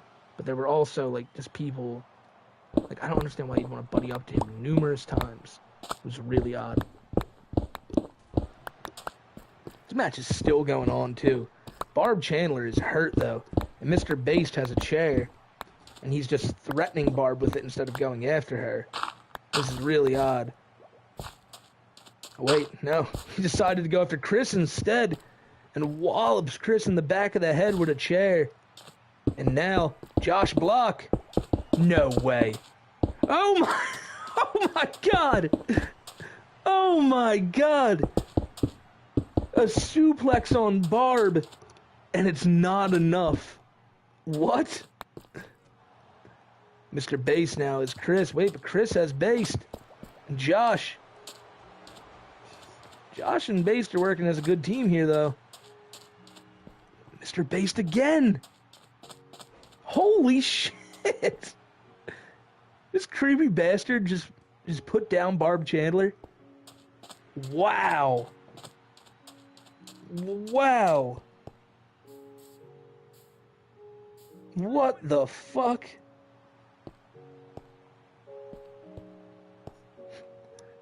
Well, 7 countries. Well, it's 9 countries now.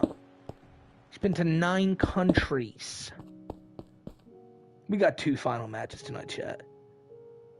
The Intercontinental title match, a death match between LTG and Boogie, and your main event. This fucking clusterfuck of a 4-way match. Will you ever cover Ian Foot? Well, it's tough to now, because his channel got deleted last night. Like, live on stream, I looked at my phone and I saw Ian Foot's channel just get zapped down. Who do you got for this one? These two just keep going back and forth. The final to this great rivalry. It's Boogie, it's LTG. I think I'm gonna go with, I think I'm gonna have to go with the Boogster for this one. Always a blessing to catch a stream after work. Fuck yeah, Montezi, you've been around forever, brother. Thank you for always being here. Ripping Foot. I only make $7K a month. You think LTG's winning this one? Well, I just threw Boogie out the ring, and what's he gonna do here? Punch to the dome of Boogie, another punch to the dome. Now he grabs him, and a kick, and Boogie drops like a sack of potatoes. You feeling Dale has this? Dale might have this. Boogie just tried to body check him and missed. Dale hit the Scorpion Death Drop, but Boogie immediately is getting back up. And Dale's like, no. We're going to continue to hit moves on Booger. He kind of just looks like Airsoft Fatty from this angle, I'll be honest.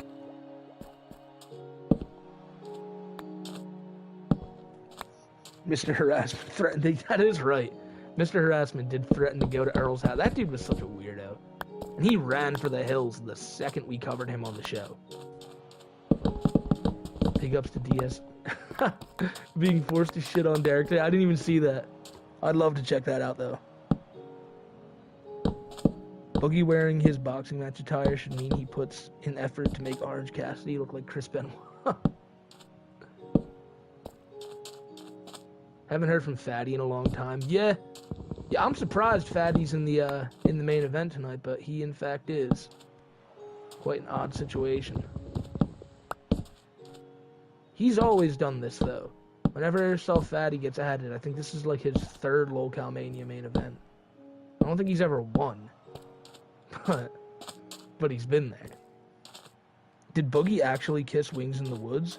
Yeah. Like, I mean, I didn't even think that was a question. I thought everyone just kind of knew. You know, those two particular individuals heading to the woods. It's nothing but freak activity going on out there. Oh my god. Apparently Shoe Nice is going to be on Fish Tank. That's funny. And Boogie's trying to clear that table, but LTG just fucking drops him. LTG now throwing Boogie back into the ring. Dale now. A kick right to Boogie's dome. I'll be honest here. Seems like Dale might have this one in the bag. But Boogie just keeps getting back up. But just to take more damage. Dale again. Dropping the knee on Boogie. And a kick to Boogie. And another kick to Boogie. And Boogie gets right back up. But he gets back up only to be dragged to the ropes. And, Jesus, Boogie. He's getting fucked up. First ever Smokey stream I witnessed, and this is amazing, seeing the cows in game fight each other. So thank you, Donnie the Dirtbag. I'm glad you're enjoying it, bro. I always happen to, too. Man, it's even if there ain't much going on, just coming on here, seeing what the cows do and how their careers go. I mean, Boogie's had a complete career turnaround. Same with the goats like Tony Chase, man. But it's always a good time.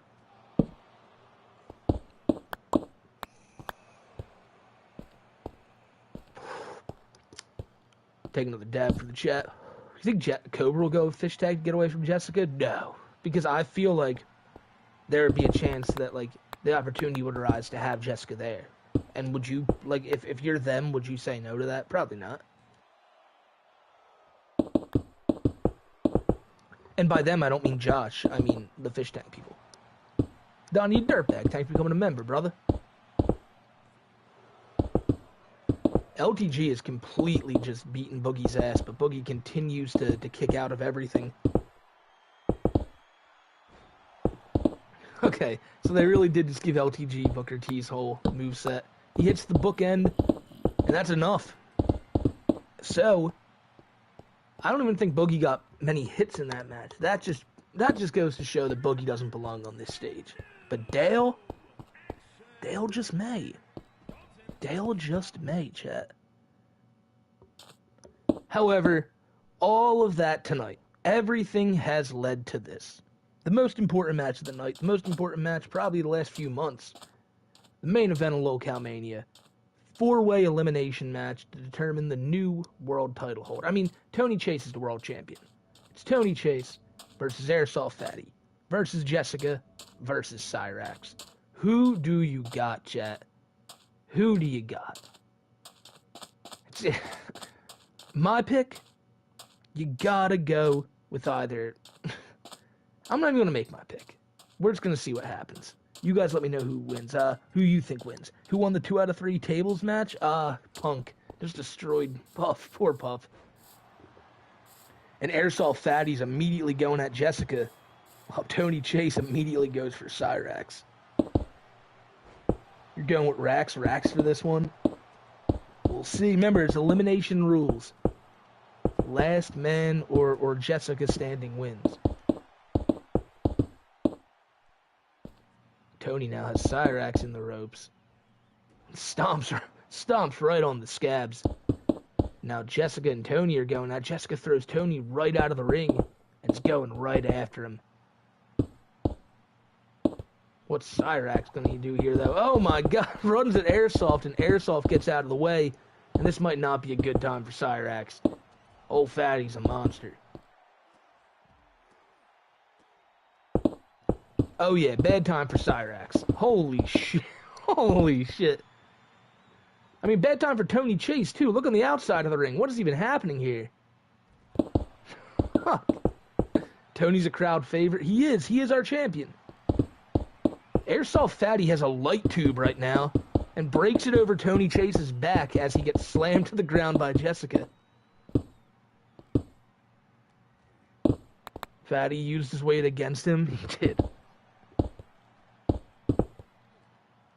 Fatty and I, after seeing how this match is going right now, I'm starting to think it's going to come down to Fatty and Jessica, and I hope that's not the case. Matter of fact, I hope it's actually the other two. Be more funny that way. But we will have to see. Cyrax now. Holy shit.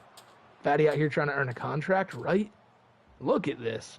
The dominance. You think having Meth going too high would be a bovine situation with her watching Chad all stream? I mean, we would never have Jessica on. I can tell you, because she just sucks. But then again, so does Nova. But, yeah, I do. I do.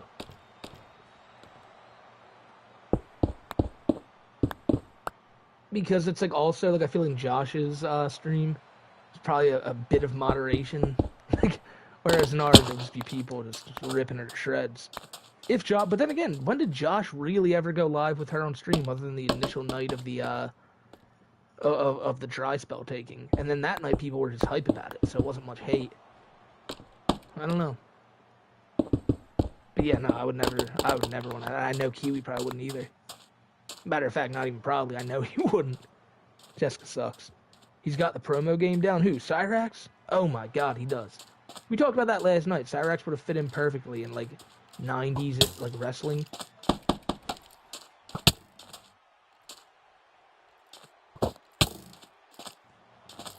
Fatty goes for the pin on Jessica, but it's not enough, clearly. Tony Chase now throwing Fatty into the... Oh my god.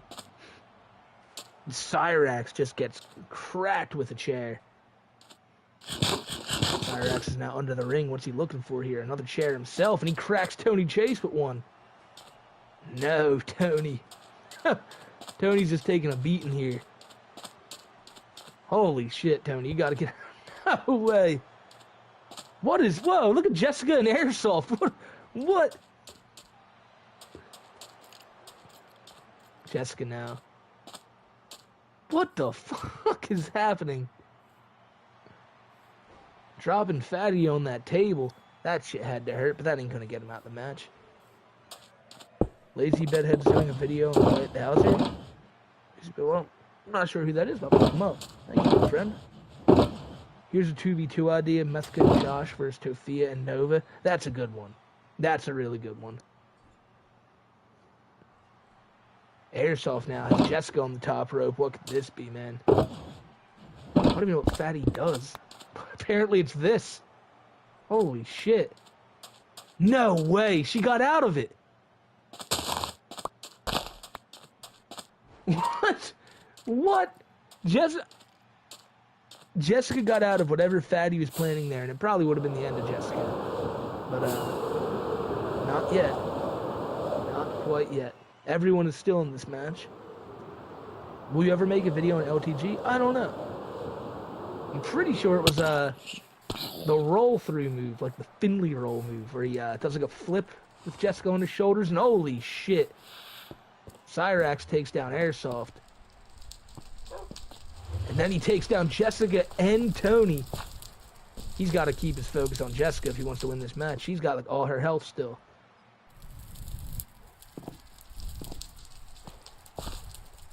No one in the ring smells remotely good yet. Fatty now. Whoa, what is this? That's the end of Cyrax right there. No doubt about that. No, Rax kicks out. That was Fatty's best shot, too. However, that one really probably put Rax out for the kill. Oh, no, he's back up already, of course.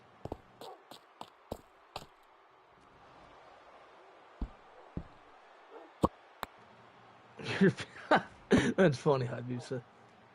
What do you mean Jessica smells like Wendy's? She does. Oh my god, she does. But that's not a good thing, you know? It's not like fresh Wendy's. It's like Wendy's that's been in the trash for like 2 weeks. Triangle Bread. Thanks for becoming a chain smoker, my friend. Fucking realist, brother. Thank you. Believe that moves the crucifix bomb? I believe so. I believe so. Smokey, you ever do game night and play with the homies? Wait till Skate comes out, man. That's the plan. That's been the plan for years. Ever since I started this channel, I always wanted to do like a big a big game session with everyone here. And I always was like, they've already announced the new Skate. We just need it to drop. And now it's finally dropping. Jessica just spit poison mist in Cyrax's face. And now she's just taunting him. Fatty now. Oh my god. This might be it for Tony. Jesus. Game escape, the homies. I'm telling you, that's the move. Oh shit, Fatty went for his finisher again, but Tony blocked it. So, what's your favorite game of all time? It's always been, like I tell people, it's always been a mix of 3. I already mentioned Skate. Oh my god, Skate 3, love that. SpongeBob Battle for Bikini Bottom, that was the first ever game I had, love that shit. And Mario Sunshine, love that. Honorable mention would be Pokemon Heart Gold and Modern Warfare 2. Not the new trash Modern Warfare 2, 2009 Modern Warfare 2, GOAT game. That's the best online game of all time. And it's disgusting that they only remade the campaign and not the actual fucking multiplayer. That's a crime. And they did it right when COVID was happening. Like, damn you. That would have, oh my god. That was terrible. When Jessica was first coming around, I showed my dad a picture of her and physically recoiled. Your poor pops, brother. Only shit 1 year as a chain smoker? That is wild, David. David Sticky Fist Black Dragon. Been watching since second Christian Prison Letter? Holy shit, man. Much love to you too, my brother. Black Ops was better? No, it wasn't. I played Black Ops 1, 2, 3. Black Ops 1 was great. Black Ops 2 was a classic. Black Ops 3, in my opinion, was also a classic. Love Black Ops 3. Everything after that sucked. Modern Warfare, the original, COD 4, lit. Amazing. World at War, lit. Modern Warfare 2 was the best. And Modern Warfare 3, I'm only talking multiplayer here. I never really played the campaigns, dead ass. Like, I would play them, but I don't remember them. I played them kind of like as my Wi-Fi is out type of thing. But yeah, Black Ops was the last great Call of Duty. I mean, Black Ops was great. The original Black Ops, I love that game. But again, it was the zombies and the online that did it. Especially in Modern Warfare 2. That game was unbalanced as fuck, but still the GOAT.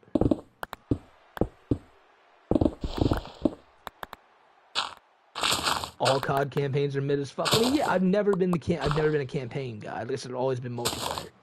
Or when it's Black Ops, we do zombies. Tony now is Jessica on the top rope. Jessica reversed this the first time. I don't know what Tony's going for here, though. Oh my god, and he throws Jessica, but Cyrax, oh my god. Gifters are Hey, Irresponsible says gifters are goats, and immediately Psycho Man just drops 10. And by god, Cyrax hit the scab butt on Tony Chase, but he kicks out. Yes, Tony. Tony with just a second of life left in him. No, Cyrax again, holy shit. Psycho Man, just thank you, my brother.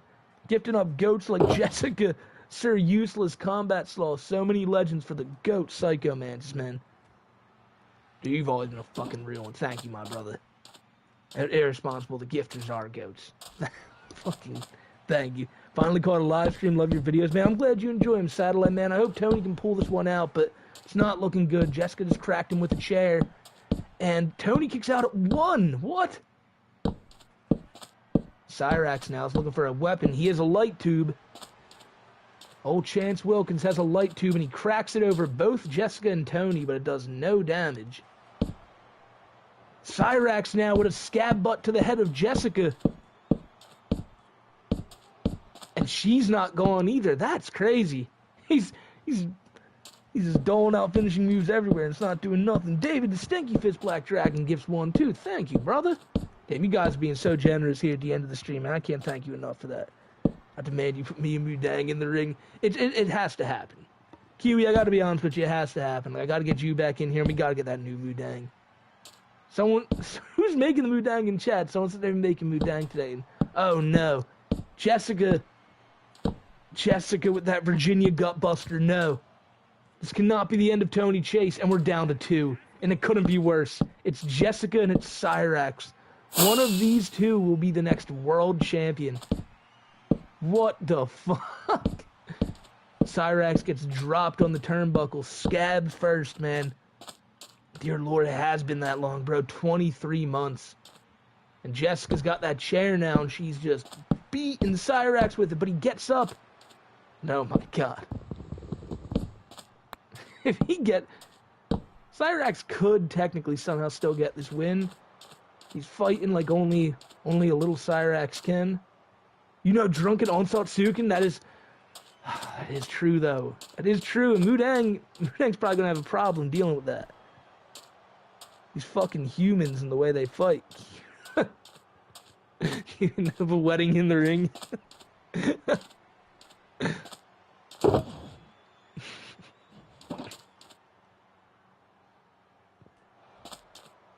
Cyrax and oh my god. Oh my god. I just realized, wait a minute. Rax has a whole finishing move here. No. Oh my god, that is true though. I forgot all about that, Philly B. Another locale music stream. And then Hillbilly Wizard brings it up. Looking forward to the locale awards. I need to write some new categories for that. Then we need to figure out who's going to be nominated. That's going to be in December. And Satellite Man says he's coming to the U.S. in December for 3 months. I buy you a dab IRL. Ah, man, if you're ever around my island way, anytime. But you enjoyed in America, man. You enjoyed in America. But yes, beginning of December, locale. Awesome. Are Cyrax's scabs armor or a debuff? They're not armor nor a debuff. They're more of an attack boost. Like a raise on your attack stat. So like when he hits the running scab butt, his finisher, it's like a headbutt, but mainly scabs. And what it does is it's just kind of like the gross aspect of it. There's tons of factors. And if he hits one here, this match is clearly over. He shouldn't have gotten to the ring. He shouldn't have got out of the ring right there. Oh, he throws Jessica into the ring. Yeah, if he hits that running scab, the match is... Oh, shit. Stomps on Jessica, though. And now, what's the goblin planning here? Throws Jessica into the ropes. Ducks under it. And oh my god, the running scab butt! I told you! Like a fucking cannonball. No way. Wow. Well, fuck me. Fuck me. Our new world heavyweight champion is Chance Wilkins. What the fuck? Oh no. There may only be one person who can stop him.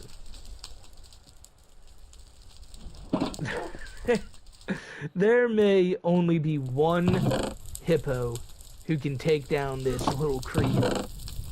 But we'll have to figure that out on the next stream. I have a question. What game is this? Can I play it on Xbox and can I also mod it to add characters like the cows? Donnie the Dirtbag. This is just WWE 2K24. You can play it on really anything. Xbox, PS5, PC. And you don't need no mods or nothing. Just go on the download thing, look up locale, and all these guys are available, brother. You're calling your shot at LTG? Man, chat. It's been a good one tonight. It's been a good one tonight, and it always is. I have a question. Please. Bonehead, thank you for the one. Gifting up David Stinky Finger at the very end here. Which hippo? Oh, no.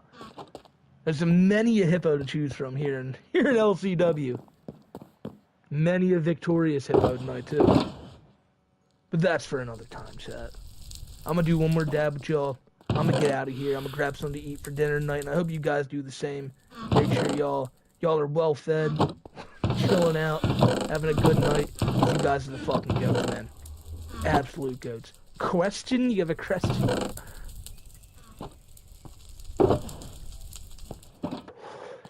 Ladies and gentlemen, thank you for being here tonight. I will talk to y'all tomorrow. Everybody be safe. Chance Wilkins, don't be saying that about Mudang in chat. That's sacrilege. You may be the champion, but you don't get to speak to Mudang like that. I'll see y'all tomorrow, chat. For those who don't know, I run a podcast every week, Wednesday, 6:30 Eastern Time, called Too High for Stupid. I do this show with fellow YouTuber Smokey MCC, and during it, we cover the weekly happenings of people in our videos. So I was pretty shocked when during last week's show, I suddenly get a call from Jupiter the Hybrid. When I left Jupiter a voicemail asking for paranormal help, I had no idea that he would call me back during the show. And what proceeded was 45 minutes of him saying some of the craziest things he ever has. Now, if I don't exactly sound like my usual self, it's because I'd had quite a few drinks that night, and this event was completely unplanned. But still, we captured some very interesting moments, and I hope that you all enjoy, at least to the extent one can with subject matter like this. Yo, I'm getting a call from Idaho. Oh, answer. Yes, this is Alphonse. So I will have him go out. I'll have him, send somebody out. One of our buddies, maybe, who may be in the area. So we'll Is this working? But, yeah, we'll try to get this done. We'll try to get out and get your case taken care of. Just as long as you're willing to pay a fee to help, yourself. Pay us a small fee to help us. Yeah, this line is actually working, so we can discuss it here. I'm just hearing loud noises in my basement, and I'm afraid. Like, can you tell me what kind of noises, like bangings, rappings, that sort of thing? Honestly, like a lot of rapping, just like I don't know if you ever read the Edgar Allan Poe book, but yes, a lot of rapping on my door, and a lot of voices, like demonic sounding voices or voices of your loved ones, right? Yeah, people say, I hear voices saying that it's the devil, and they're there to extract judgment upon me. Huh. You've got yourself quite the case. Wow. So tell me, how long has this been going on, my friend? Oh, probably ever since I moved into the house, and I'm a devout Satanist. I'd like to say that out front, like I worship the devil. I'm just not seeking any of his awful benefits. I mean, I just feel I don't know how to explain it, Corbin, but I did not expect this to happen. Well, when you play with demonic beings, you don't expect much from them all except they're hateful and full of spite. You must have done something to piss him off. You might have offered the wrong offering or something, but this is a telltale case. If I remember correctly, this is a case of demon-enhanced, like, anger and whatnot. You must have angered the being somehow. I don't know how, but I know you somehow angered the being. But to be honest with you, if you did anger said being, then maybe I could try to help you figure out how to exorcise said being away from your house. But the thing is, I don't know much about the situation, so me and CJ will try to figure this out. But as long as you're willing to pay us for our work to try and help us, grow our little business venture. I just have a question. I know about you, of course, but who is CJ? Oh, right. I didn't mention him. He's my second. He's my man. He's my other guy who him and I wanted to start this business when we were in high school, and now that we got our first client to call us and tell us about stuff, I will have to contact him to see if he can deal with it directly, and then I can have it, because he's basically our archivist. He archives and makes sure that we take care of the case. He's the guy to call to archive this case. So he's my second in command, so to speak. He is my right-hand man, you know? Yeah, absolutely. I just want to make sure, because this seems like a very scary case, and along the lines of like just things I've heard, there, you know, absolutely amazing things about your business, but there are certain videos floating around about you in particular online. I just want to talk to you before I have you in my home. You sound like a safe individual. There are just these things online. I did some questionable things, okay? I did some questionable things. Who hasn't? You know? But, yes, I will attempt to reach out and see what I can do, but...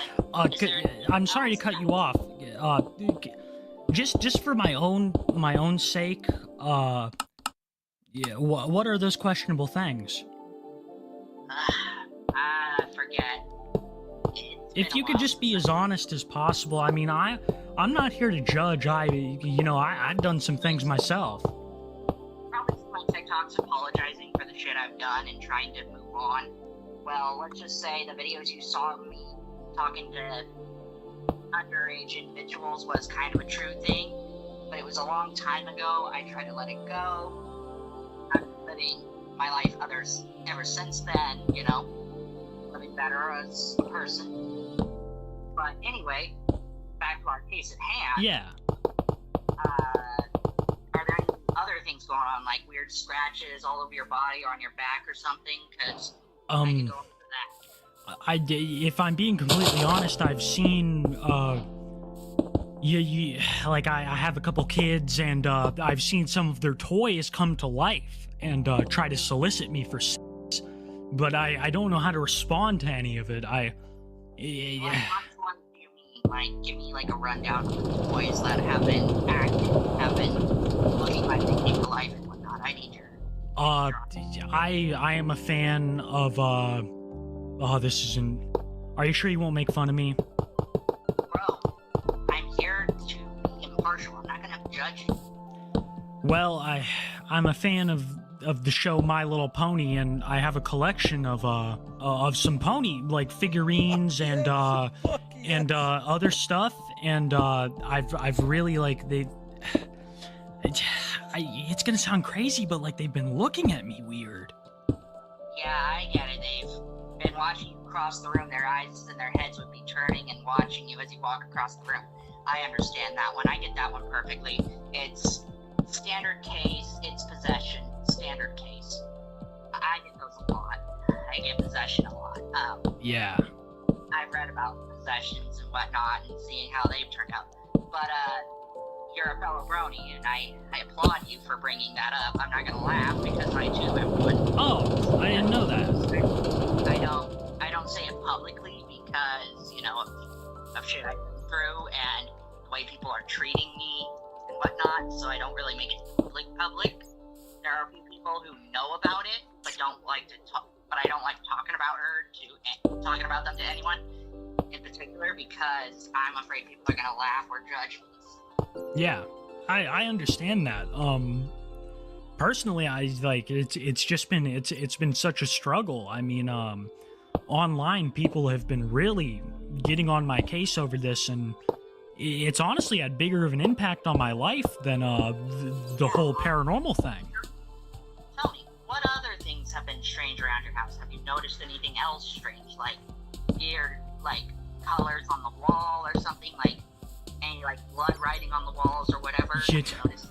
Are you serious? Like that's a thing? That's a symptom of this? Cause yeah, if there's writing on the walls, or if your reflection when you turn away has turned around to look at you and it looks all wrong, that's still, you know, it's still part of the... I'm just getting a case, I'm getting a feel for what's happening, so that way I can, you know, send help if I can, you know, send CJ a text and say, hey, we have our first case, it's over in Kansas, can we have someone go out there and check it out, or should we start hiring people worldwide? Because I would really love to have you on our team, because you seem like you're going to be someone who would help us out with this. So if you'd like, you could join our little side business, our side venture, and be one of our, you know, one of our believers. I could help you? Yeah, you could could basically help us get a feel for things, because you said you're a Satanist, right? Yeah, I mean, I'm not, like, with that evil stuff, but, yeah. I definitely, like, have an appreciation for the dark arts. Hey, man, no judgment, man. We could use someone like you. If you'd like to join our team, you're more than welcome. We're hiring right now. There's just 2 of us for now, but we're looking to hire more people. We don't really have a mobile base yet, but if you have a good place for us to have like a base of operations wherever you are and just set up a small base and have, Yes. we could send you out. Yes. We could send you out US-wide to hire people onto our team and whatnot, and we could grow our little organization. But yes, I understand your case exactly as you put it. It's a possession. Those figurines and stuffed animals, they are possessed by whatever content is in their home. That this is more than just a poltergeist. This is a standard case. I'm intrigued. Tell me more about what's going on in your home. Like, what else is going on? Like, tell me more so I have a good feel. You know, I'm trying to get out there. I'm trying to, grasp the concept. I'd just like to say, I'm sorry to cut you off. Just first off, like, thank you for the offer.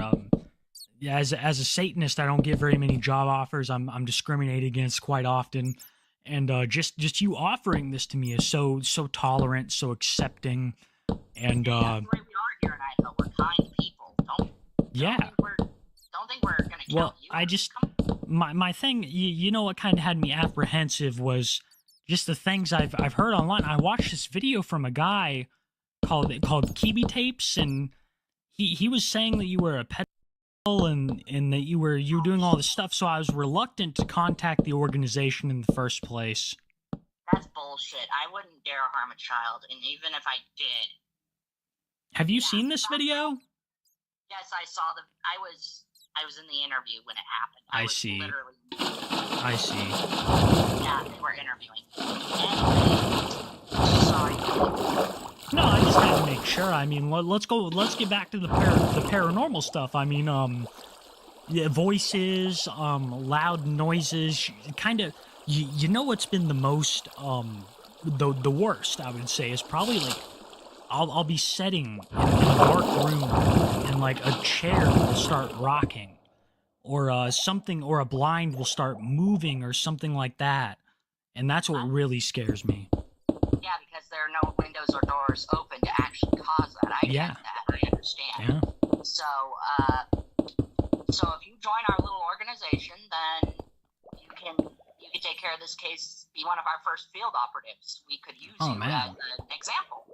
Oh, that sounds awesome, but like, I just keep hearing all this stuff online about you, and if we could just clear it up all right now, like I'd feel a million times better about joining the organization, because I've heard you, like. Now that I am not a child predator, I did it because I was drunk and I was lonely at the time. I was drinking heavily. I had just lost my uncle recently and was drinking heavily to try and numb my pain, to try and get away from it all. And I was drunk, I wasn't sleeping right, I was just in this slump, and it caused me to do some things that I regret. So you are a pet, but that's in the past. Yeah, it's in the past. Let it be there. That's what I think to say, is let the past be the past. Let your past die and be there in the past, Yeah.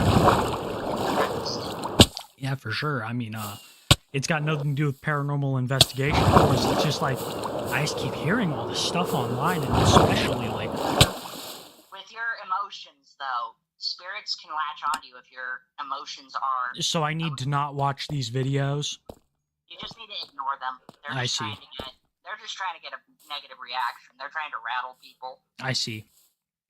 They're just trying to get a reaction. I'm not even bothered by it anymore. I just stopped caring. Yeah, I mean, Ignore the stupid shit. But anyway, back to the case. Is there anything else that has been going on, Yeah, like, when I wake up, I just feel strange things have happened to me. You wake up and there's scratches on your body. You can't identify where they came from. It's bad. Like, things I wouldn't even want to talk about. It's just bad.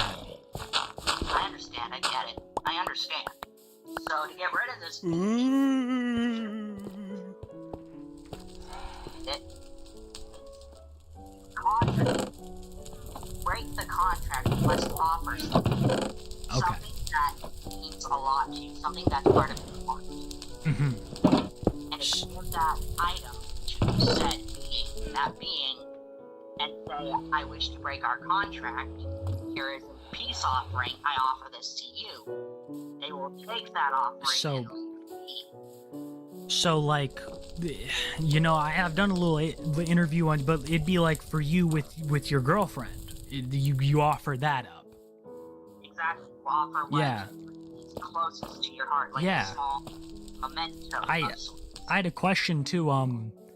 Like I've heard that love is one of the most powerful. Like, do you have a significant other that like inspires you to fight this evil? My significant other is a girl who was by the name of Abby, but she stabbed me in the back. So I went with another girl by the name of Satori. She is an heiress to a millionaire, and her and I fell in love, and we started chatting. And I'm doing this because I don't want this. Ask I how don't old want she is. anything bad to happen to her. I don't want any evil to rub off on her. I love her wholeheartedly. I really do. Yeah, and but I don't want this evil to end our relationship. You know, I don't want anything negative to happen to her. yeah, I just have a legitimate like. How old is she? Like, let's just. She is in my age range, so. Okay, so like, let's get into it. Like, I don't know. I know it's a weird like question from we're just gonna be employer, we're gonna be employee. I feel like we should just. I'm sorry, I've heard all these crazy things about you online. It's alright. It's fine, dude. It's fine. She is like 19, 20-ish now, if that. So, it's good. She's of age. She told me, and I believe her because otherwise, if she was lying, I would know right off the bat. But I can tell she was being sincere. Yeah. Yeah.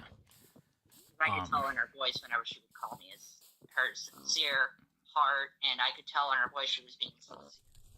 And all these things, like, I hate to keep going back to the Kiwi Tapes video, but, I just saw so much crazy stuff in it. I mean, that guy really, like, what do you think about that guy?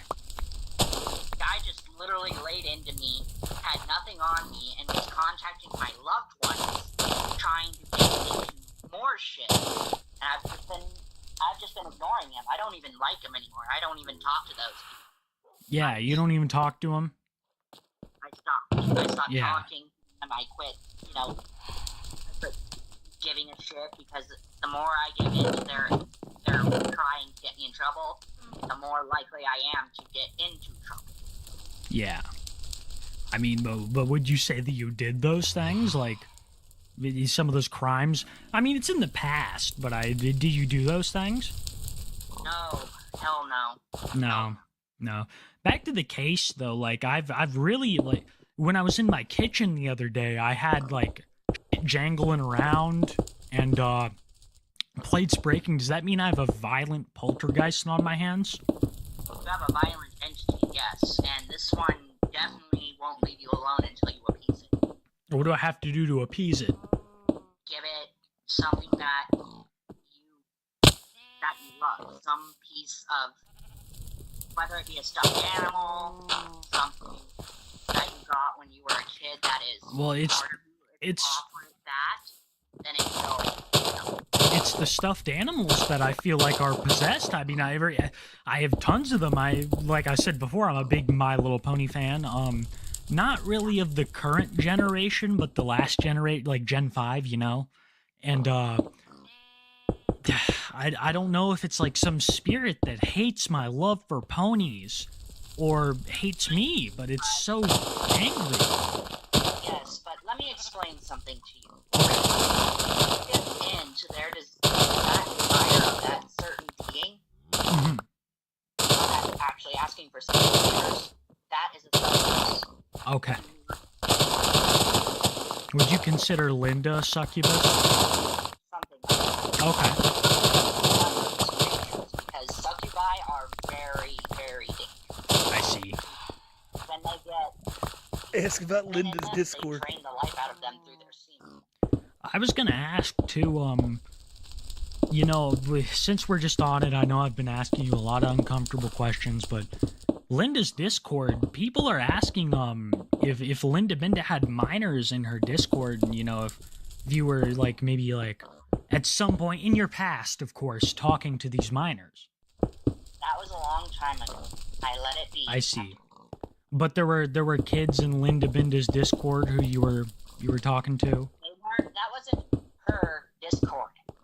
The Discord I made a long time ago. Okay. It'll be on my laptop and on But my what old about phone. hers though? Was he ever I'm in it? hoping one day to But- close their news. But you see, I went into the Linda Discord like a couple weeks back, and I was just curious. Like, have you ever been in there? No, I don't talk to frequent contact. But we're like in the past. Were you ever in there? No, I never would. Never in the Linda Binda Discord. Nope. Yeah, about the case. Well, what have you been offering to appease said entity? What have you been offering? Well, yeah, I haven't been offering much. I mean, I've just really been trying to pray to the devil and getting the devil to like appeal all of these issues that I've been having in my house, because usually it works, but for some reason this time it's not. Yeah, he must be tired. I see. Must be in a mood. Have you ever spoken to the devil? Do you realize you're talking to one of his demonic ops? You're a devil spawn? Yes, I am his heir to the throne, his son. I see. You're the Antichrist. In hell, I'm Lucile. Luciphile? Lucile.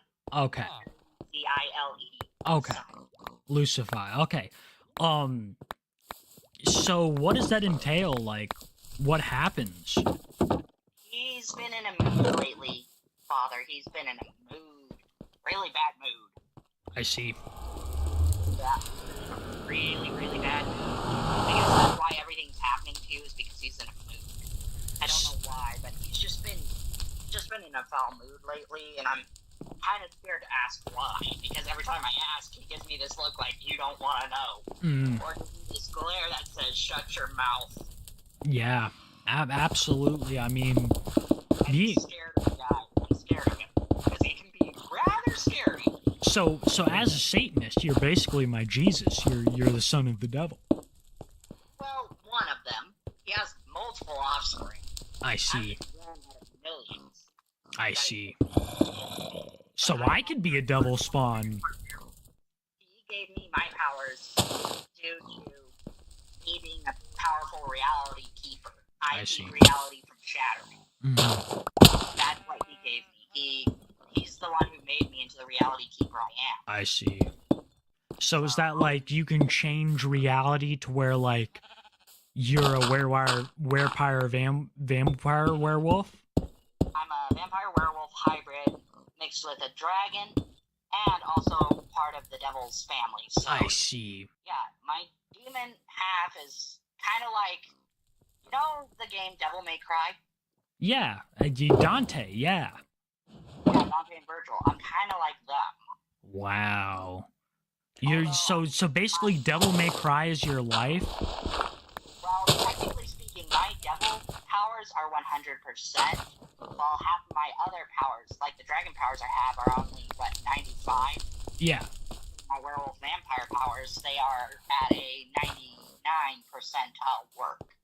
That's why my devil abilities are 100%, is because all my other ones are kind of base stat, you know?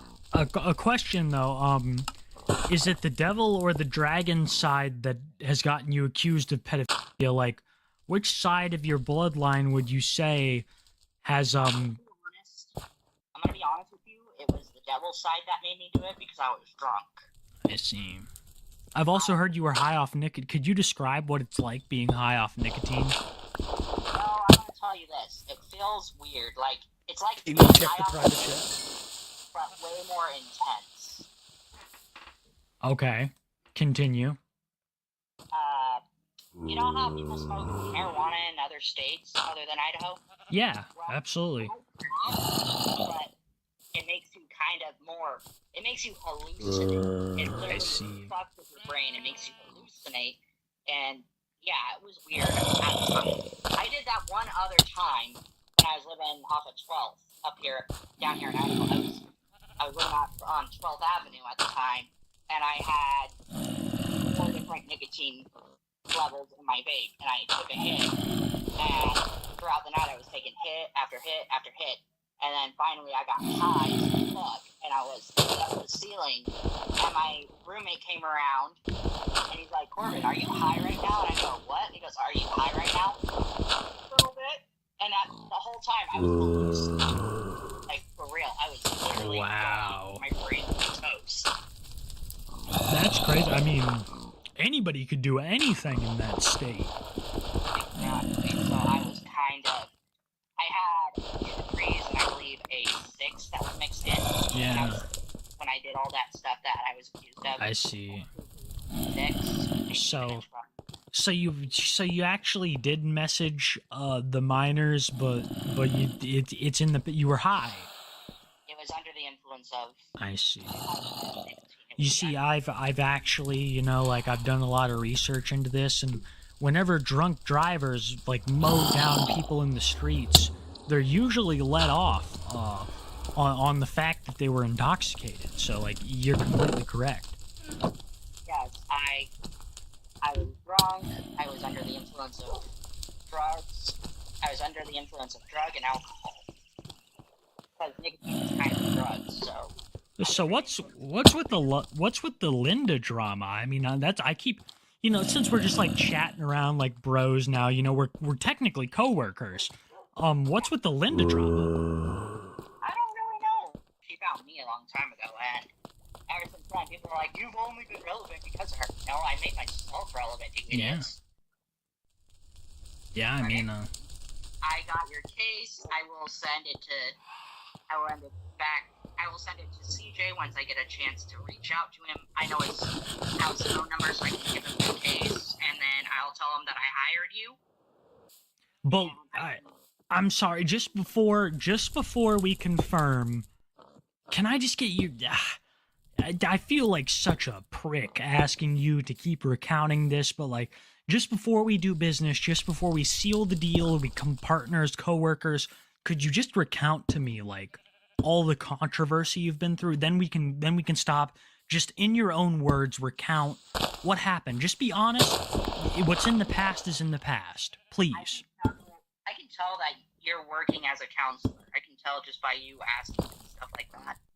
What? Yeah, you're a psychiatric kind of guy, aren't you? No, I'm sorry. I've read some books and I have a big interest in the paranormal.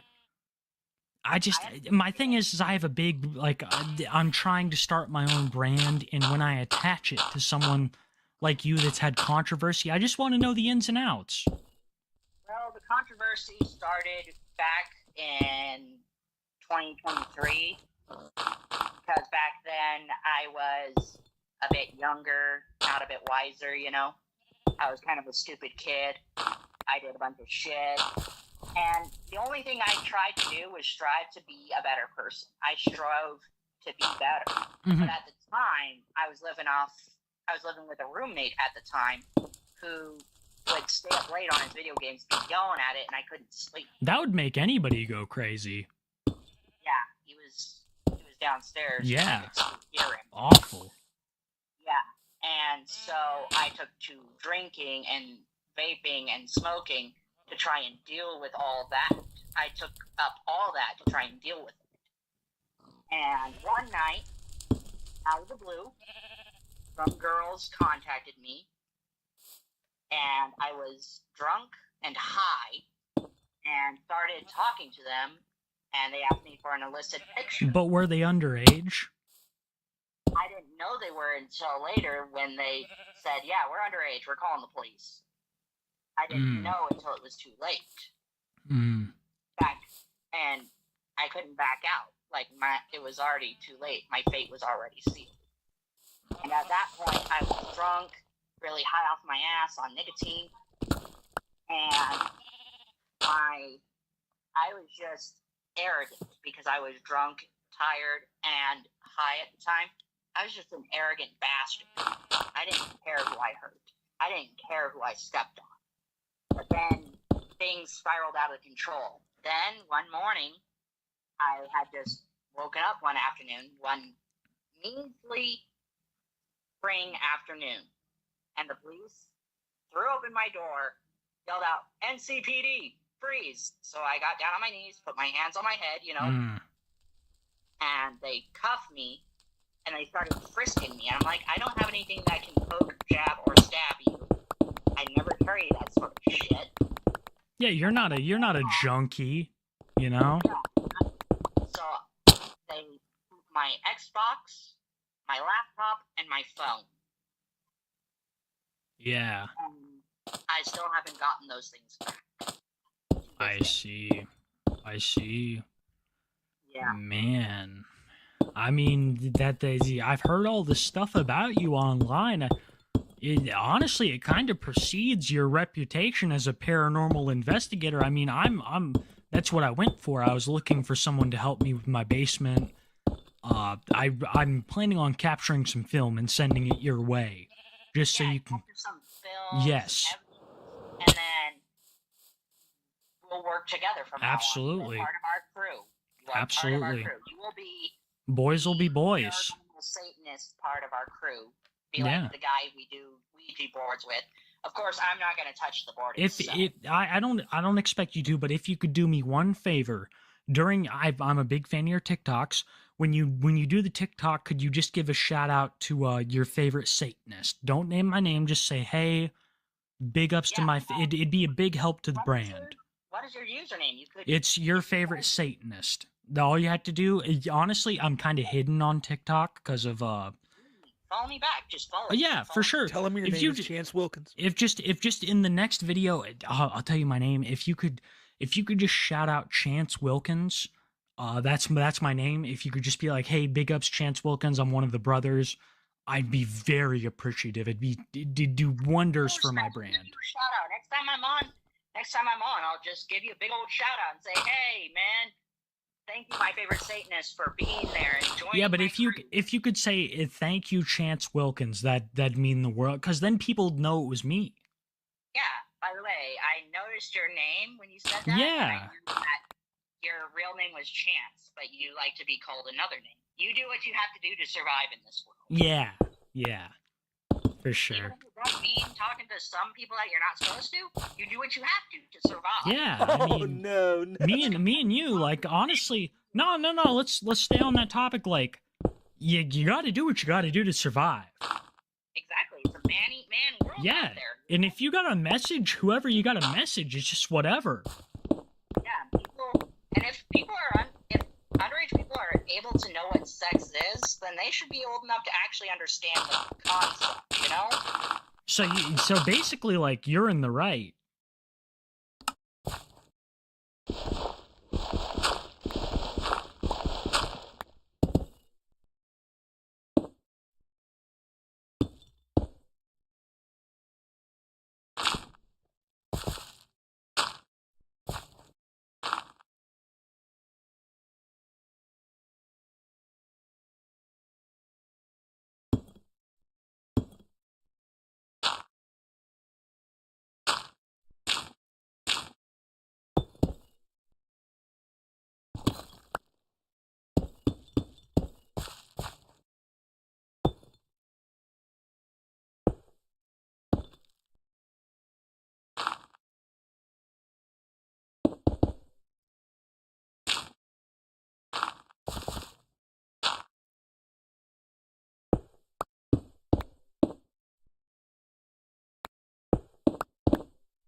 Ha.